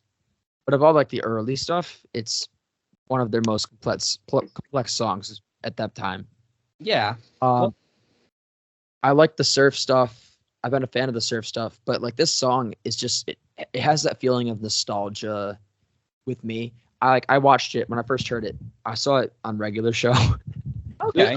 Yeah, I saw that too. And I was 8 years old, and I was like, for the first time ever in my life, I just felt nostalgic, and I'm like, this song hits, and it's always been my favorite song of all time. I don't think it's ever going to change. I praise the California Saga and all that, and I think maybe that's like the greatest group piece. But I Get Around. It's my favorite song of all time, and nothing's going to take it off the top spot for me. It's one of those songs where like I don't put it on too often myself, but like when I do hear it somewhere, I'm like reminded of how great it is. Like I've mentioned, like I work at a Goodwill store, and I was there a couple weeks ago, and I Get Around came on while I was on the floor, and it came on, and I was just like listening to it. You know, I'm like, oh, Beach Boys are on. This is great. And I'm like, man, like this song is so freaking good. Like I don't listen to it much, but like God, like it's just so good. Everything, like the arrangement and that the falsetto from Brian, it's like wow, like what a banger of a song. It's a good song. I would say what's great about it too is it's like it really shows like how, and this has often been written about how the Beach Boys were always kind of experimental with the meshing of the styles. This is basically Dick Dale meets Four Freshmen meets Chuck Berry meets Phil Spector. Is basically what it is. It's like all that going together. And it really is a great, pop rock song. It is. It encapsulates everything I love about the band. It has that complex arrangement to it with the bass line and the piano part and the guitar parts. Like you have two guitar parts going on. Al's chugging at the rhythm. Carl's doing like the higher strings with the lead. Brian on bass is absolutely killing it. Although I think on the instrumental track on the album, it's actually Al playing bass. Al playing bass, yeah. But it is such a complex song. It has the complexities, but also has the funness of the band. But more importantly for me, like it made me feel nostalgic as a kid, and now as an adult, I listen to it now, and it brings so many emotions, and I love it. How old are you, if you don't mind me asking? Because you said you were 8 when you were watching Regular Show. I'm 20. Okay, so you're a little bit younger than me. I'm 25, so I was like kind of not watching Cartoon Network anymore. But my sister I know really likes regular show. She showed me that too one time. She texted to me. I'm like, oh, cool. I'm like, yeah, that's. I mean, I think I knew this from the Cheapo CD. I think is where I knew I Get Around that, and then Fun. And this is how young I was at the time when I was into that. I had seen the stupid ass Cat in the Hat movie in theaters. I was like 5 years old when that came out. And wow. That fun, because there's a song called Fun in there. And I'm like, oh, it's this. This is much better. Like the beat. I'm like, this is much better than that. Hey, I heard it, like, I knew I Get Around, but it was like around, literally. And then I heard it on regular show. I'm like, I know this band, and like I wasn't like a huge fan at the time, but it was one of the consistent songs that I played by them on like CDs and stuff. I heard it on the radio, and I enjoyed it. And then it was always my favorite song. And then like during COVID, I was like deep in my Beatles era, like before COVID. And then I was rewatching regular show at the time, and then I Get Around came on, and a huge wave of emotion hit, and I'm like, yes.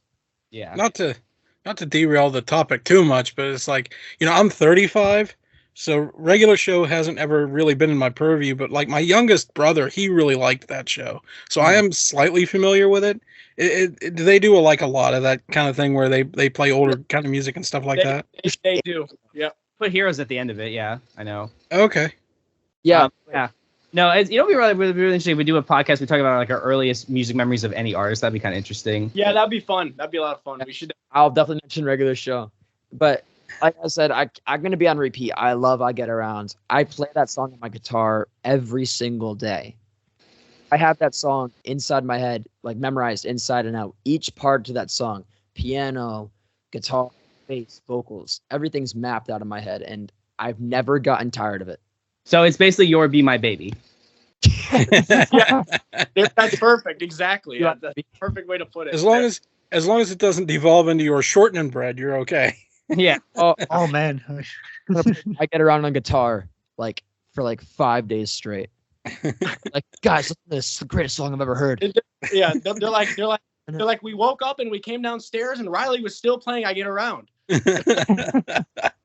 Yeah, like, I mean, I've talked about how much I love Holland, and I've talked about how much, especially with Jake, I know last night, I talked about how much I like Holland. I love Today, but I think you guys will understand how much I love All Summer Long eventually.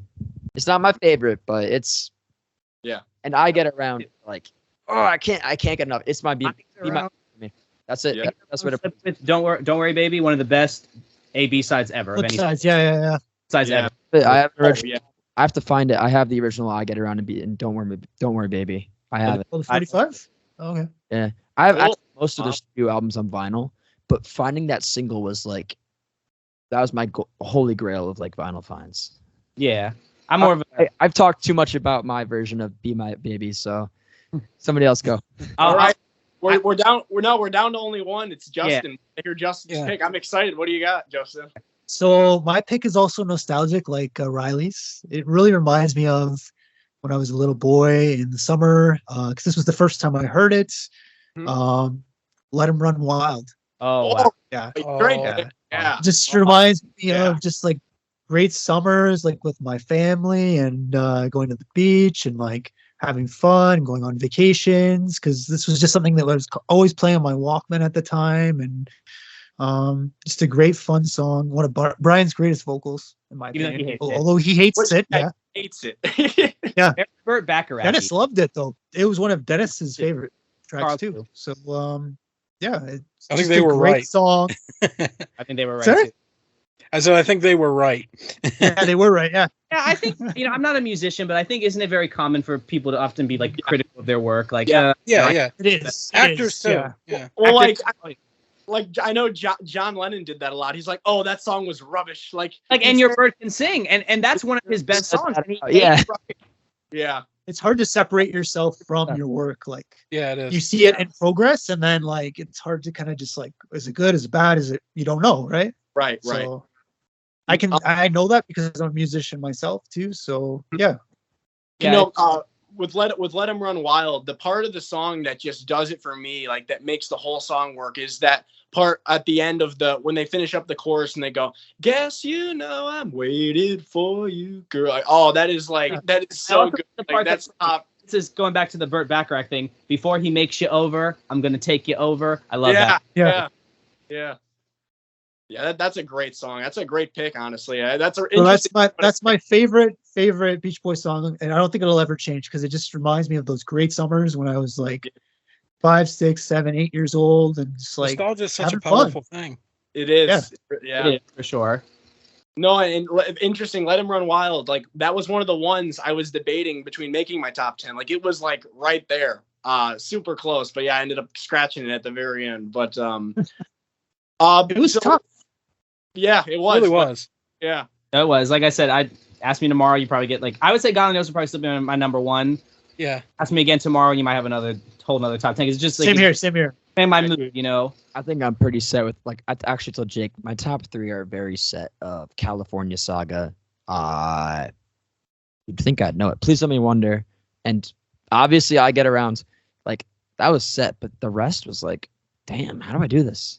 Yeah. It's so hard because again, like you guys said, it's like when you have so many albums, so many songs, so many different like eras of the band to pick from. You got the early surf stuff, you got the Baroque pop on like Pet Sounds, you know, and then the lo-fi era, the Sunshine pop on Sunflower. It's like there's so many different things to pick from, but that's what makes the discography so fun with the Beach Boys. Well, also too, I think the quality is there too, which I think makes it even harder because some bands, you know, made a lot of stuff. But yeah. Very good. Or I'm not a big fan of them, but hasn't AC/DC often said like they made the same song 20 times? I don't listen to AC/DC much, but I know somebody said they make like a lot of the same stuff. They've said that. They've joked. They've said that themselves. Okay, yeah. So I'm not saying their stuff is bad, but I know a lot of it is similar. Or sometimes for me, it's like I've listened to albums sometimes that like we were going back to the Success thing. It's like if you've ever listened to Boston's self-titled album, that was like one of the best-selling debuts ever. For me, it threw it loses steam.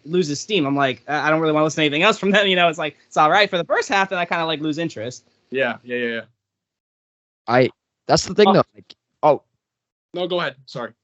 That's the thing though for me. Like, especially with I Get Around. Huge staying power with this band. Mm-hmm. I don't really get bored that much because they have so much material. Like in the summer and spring, I'll listen to their surf stuff, and then fall will hit, and I'll start listening to Holland and right in those like warm albums. Winter hits, I'll listen to Pet Sounds and Smot, all that, and then the cycle begins again. I'm never bored. Yeah, and I think I feel the same way too, and that's actually a lot of my favorite, like my 3 favorite artists. I know we talked about before are Beach Boys, Bowie, and Prince, and it's all the same thing. They have so much different material. They tried so many different genres, and sometimes it can be a little intimidating, but there's always something new. And when you go back to that record you haven't heard in a while and you play it, you're like, wow, you know, it's like unwrapping, you know, it's like finding like an old childhood memory. It's like like an old childhood toy. It's like, oh, this is so great. I like artists that kind of like do different things. You know, it's like instead of just kind of doing the same thing over and over. Yeah. Any honorable mentions? Yes. I got a few. Do you guys have some in your mind? Because I'll share. I do too. Yeah. Okay. All right. Okay. So here's a few that I wrote. So and some of them you guys already mentioned. So I wrote "Please Let Me Wonder" that like just missed. Last year, like if I had done this list last year, that probably would have been in the top 10, but I think it fell a little bit. "Let 'Em Run Wild" was the next one I wrote. Great song, as you talked about. "Wouldn't It Be Nice?" Here's one I was a little surprised nobody mentioned it. I guess maybe it's not a top 10 song for most people, but I really like "Long Promised Road" a lot. Yeah. That's in my top 20. Yeah, that's one of Carl's best songs in my opinion. For me, like, you know how I said "Let 'Em Run Wild," the part that makes the song for me is like that little part at the end of the chorus, you know, I guess you know I've waited for you, girl. On "Long Promised Road," it's that freaking like synth break thing where it's like, oh yeah. Dress starts to dawn, carries on. Like, oh, that is so cool. I love that part of the song. And then a few more I wrote. "The Traitor," which is another great Carl song, and from "Love You, I'll Bet He's Nice." That's one of my favorites on "Love You." I love that bridge section with Carl when he comes in with like, "Baby, don't you ever." Oh, it's so good. Yeah, that's really special, that part of the song. Yeah. And then the last song I wrote, just because in my opinion this is the last, well, there's a few songs on From There to not from I spoiled it. There's a few songs on That's Why God Made the Radio that I really like, but to me, like the last great Beach Boys song that I like love is From There to Back Again. I really love that song. I think it's like a really beautiful ballad. I like Al's vocals on it. I know some people complain it's auto-tuned. I don't hear it as much as some people do. I just think it's a nice vocal from Al.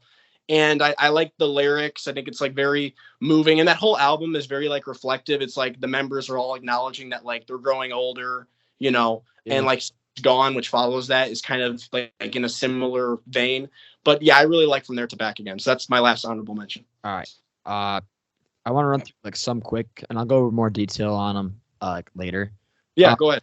Maybe I don't know from '85. Oh yeah. I love that album. And I'll talk about that another time. I think it's like, I don't think it's really underrated. I think it's more overlooked than underrated, if that makes any sense to you guys. Yeah. Where like a lot of people just be like, oh, it's just 80s crap, and like really listen to it. But again, I'll go over that later. Somewhere Near Japan, I think is awesome. It's a good song. Messed Up Origins, but I mean, is really you could say that for like at least like a dozen Beach Boys songs. That's true. That's true. Too long didn't read of the origins of that because I'm not familiar with it. Just quick. I'm not talking about it on a podcast. Okay, I'll go Google it then. We could go over it in another. Like I think it's John Phillips. Oh, John okay, John Phillips. Okay, there you go. No, I know John Phillips. Okay. All I need to say is John Phillips. I'm good. Beautiful song, and honestly, each member has like their own vocal moment on that song, which is kind of weird. You have like a Carl verse, then you have a Mike verse, and then a Al verse. It's like, holy crap. Kills it on that song. That was Terry Melcher that decided that. That was his thing. Yeah. I think a lot of people give him shit. I love him. I think he's a great guy, great producer. He's a good friend of the band too for many years. His son too. Quickly, what? Can I just say real quick, Make It Big from Oh yeah. is a freaking banger. Like Carl, like, see your name spelled right up on the bright. Like, so good. That's an old song. That started in '79. That song, yeah. That makes really? sense. Yeah, Bill House wow. recorded it. Yeah, in 1979. It was very different though, and then it changed. Then Terry Melcher did like a demo in '85, and then it ended up being the '89 tune, right? So yeah, there's a lot. I did not know that. Thanks for sharing that. I did not know that. Right. It's on one of Bill House's albums, but it's completely different than what it ended up being. Like there's some similarities, but like it changed. Yeah, over time.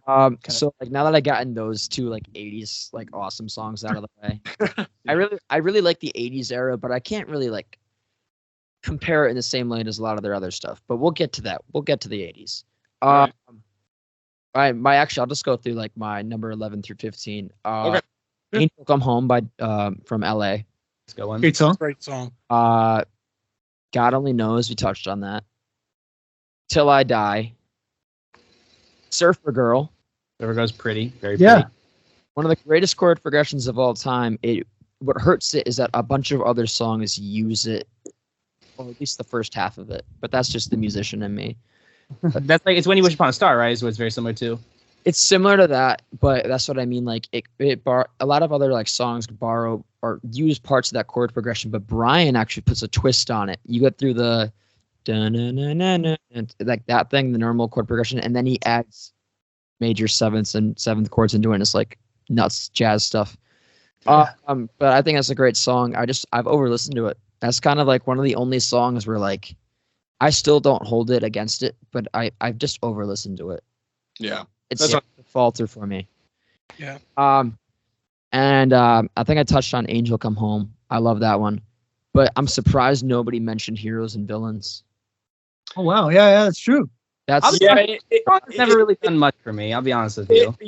So it took a long time to click with me. Like I remember when I saw Brian in 2021, he did that song and he sang most of it, which is really cool.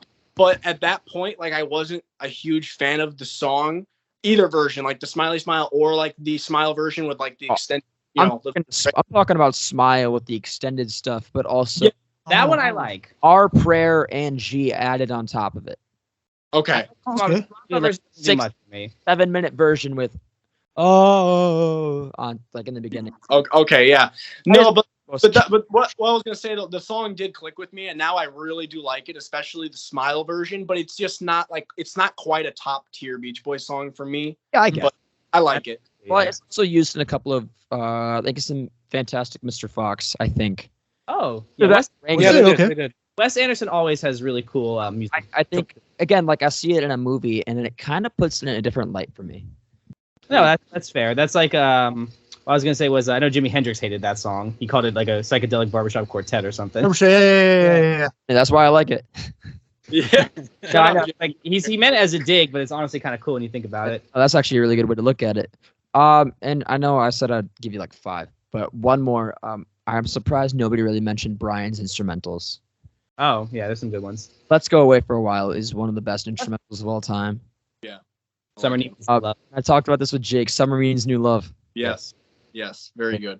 All right, that's all I got to say for honorable mentions. Although Angel Come Home, banger. Great track. Okay, That's I'll on my honorable mention too, by the way. Yes, that's my number 15 best Beach Boys song. I feel like Angel Come Home is like your Be My Baby now. No. Mention which one that is. It's Guy Get Around. Okay. Yeah, I'll go quick for something that I hadn't heard mentioned. We'll go some early stuff. Surfer Moon and Your Summer Dream. Oh, so Your Summer Dream is so good. Very pretty. Very, very pretty. Very evocative. We'll Run Away. Car Crazy Cutie. That song slaps. Go. That song slaps. I said We'll Run Away, right? We'll Run Away is very pretty. Yeah. Just trying to go through this. When I Grew Up to Be a Man, that's a good one because that one I like kind of it's upbeat, but it also has like that melancholy kind of like uncertainty, like, will I still joke around? Will I still dig those sounds? And then of course the ending of it is very like, it's like 14, 15, it's like the countdown is like, or the count up rather is very like, it kind of makes me feel a certain way because it's like, as I've gotten older, it's like, I sometimes think like, oh my God, am I where I'm supposed to be at my age? Am I, slow for my age? Like what's going on, So I can definitely relate to that song. Then we touched Pet Sounds Up. Little Pad. Love Little Pad. Love Little Pad. I think that's it for me. I could, like I said, I don't have anything written, so I'm just gonna go in like chronological, just some of the deep cuts, but they got a lot of good stuff in I there. really want to mention Wendy, by the way. That was my 16, but Wendy's a good one too. it's a fun song to play too. But I like the little solo on Wendy. The yeah, what is that like what instrument? Like an organ? That's an organ. Yeah. Yeah, I like that. It's cool. Yeah. Do you have any honorable mentions? Lawrence. Just really quickly, from some of these just almost made the list, didn't quite. Angel Come Home was one that was mentioned already. Sail on Sailor, another one from Holland that I love. Yeah. Good Timin from LA, the name of the podcast, obviously. Really, I love that one. It's a great song. And In My Room, also we discussed that. Just missed out on my top 10. And finally, Kiss Me Baby from Summer Days. It's only like a 2 minute and I think like something like 17-second song, but I just love, I really enjoy the round, but again, between Brian, pick a little bit, fight a little bit, that bit. I really love that. Yeah. And it's just really great harmonies on that one. And that's just off the top of my head. Some of the, the 5 that almost made it to 10. Those are my honorable mentions, I guess. All right. And How about you, Justin? I don't in any particular order, so I'll just say the first few that I put on the list here. Wild Honey, which I think we touched upon. Yeah. Carl's vocal. Nothing more to be said about that. Slip On Through, which we also mentioned. Great one. One of Dennis's great tracks. One of my favorites. Cotton Fields, the 2020 version. I thought Brian did a great job on the arrangement of that. It's very sparse, but I love it. You prefer the 2020 over the single? I do, yeah. Oh no, I don't really. Wow. The single one with it's Red Rose. Who's the guy that was on that one? Red Rhodes plays pedal steel. Yeah, because he did a lot of stuff with Michael Nesmith. I know. He did. Yeah. The national band. Yeah, which I thought was pretty cool. Hey, just out of curiosity, since you like a lot of the 2020 tracks, Justin, do you like what's your least favorite on there? On 2020? Let me think. For me, it's probably between Bluebirds Over the Mountain and All I Want to. Yeah, I would probably say the same for me. Bluebirds, probably, yeah. Hot take for me, Do It Again. It's never done much for me. Boo! I don't like it. I'm sorry. Boo! It's never done anything for me. Sorry, guys. I like It's Okay a lot better as far as like a return to surf song. Fun. It's okay. It's good. Yeah, I got you on that. You know, guys, we should do an episode on our least favorite songs. That'd be a lot of fun. Or favorite popular Some- songs right. of the band. Okay, Controversial. how would you say this? Number one, the entirety of Summer in Paradise. So there we go. We'll No. just put, Oh no, there's still I know, Aloha. Lahaina Aloha exists. no, I there's know. a few good moments on that album. There's a few, but It's easy to hate. just a few. Any. Yeah, easy to hate. I like Carl's vocal on Under the Boardwalk on there. See, that's the thing. Yeah. There's like moments on it that I do appreciate. It's Lahaina just moments. as a whole, yeah. I I love think it. the problem for me is more the production. I think kills that Yeah, album. It's just- Yeah, the that, drums. The drums. It's so synthetic and it's so dated. Like as you said, Justin earlier, it's just too dated. and yeah, like Justin said, it was dated then. It was dated then because It was, yeah. they used like an early version of Pro Tools. I guess I joked before they used an early version of Pro Tools on a Macintosh Quadra. That's what it sounded like. Yeah. Yeah, I hate to like- see like there's no multi-tracks probably for those now because they bounced everything down because Pro Tools back then only had like 8 tracks, right? So That all and that reverb and delay and everything is already on those tracks. don't know if Now you you guys can't have mix used- it again. I don't know if you guys have ever used an old Mac, but the things used to crash like crazy. The operating system was the most unstable piece of Right. garbage. So I'm sure the Right. thing was crashing like crazy. So they probably had to salvage what they could. No, I'm serious. Probably, yeah. Uh, No, yeah, I believe you. I believe you. there's a couple of like funny clips from around that time where like Mike is talking about the album, and there's one where he's like, "Oh, still surfing. God, what a song!" I just died. every time I hear it. Is that the same interview that he Yeah. was? That the same interview where he spent the entire time trashing Brian's solo Yes, record? yeah, yes, I'm- correct. Yeah. The fuck? Oh yeah. It's like for Goldmine or something, 92 or something. That was the same when he Something talks like about that. Michael Jackson. He's like, I'm trying to compete with Michael Jackson. Yeah, it's a long ass interview. No, but it's It's like just 2 hours. it's just funny thinking of like Summer in Paradise as like Mike's like like pet sounds. Like Mike's like, this is my project. Like I'm running. It's his You pets. know, Listen, we're writing like summer bangers here and like still surfing. Like, oh man. No, like I said, Well- it has its moments. It's just the production that really that and Summer of Love. if you guys, I'm a big Clash fan, and Okay. Cut the Crap, another like album where like That's the one that didn't Trainwreck do an episode on that. Oh, yeah, on it. Yeah. I guess although this one definitely far more than Summer in Paradise, you have good songs just ruined by the worst production possible. Yeah. But Summer in When did Paradise that come out? and what? 85, right? When did that come out? 85? Something like that, right? That was a bad time.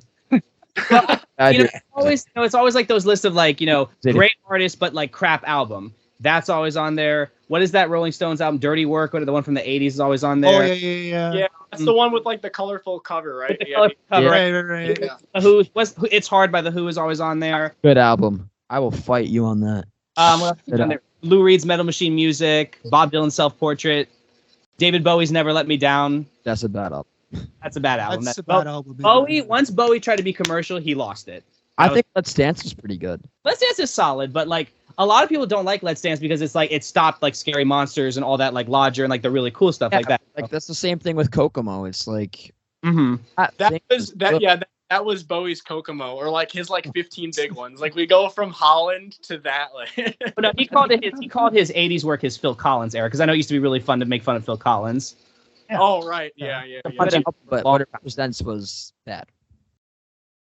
Or like Prince had some real stinkers in the 90s. He had some good ones in the 90s, but ugh, some of that stuff he put out was terrible. Although I'll say my spiel about Beach Boys '85. I love that album.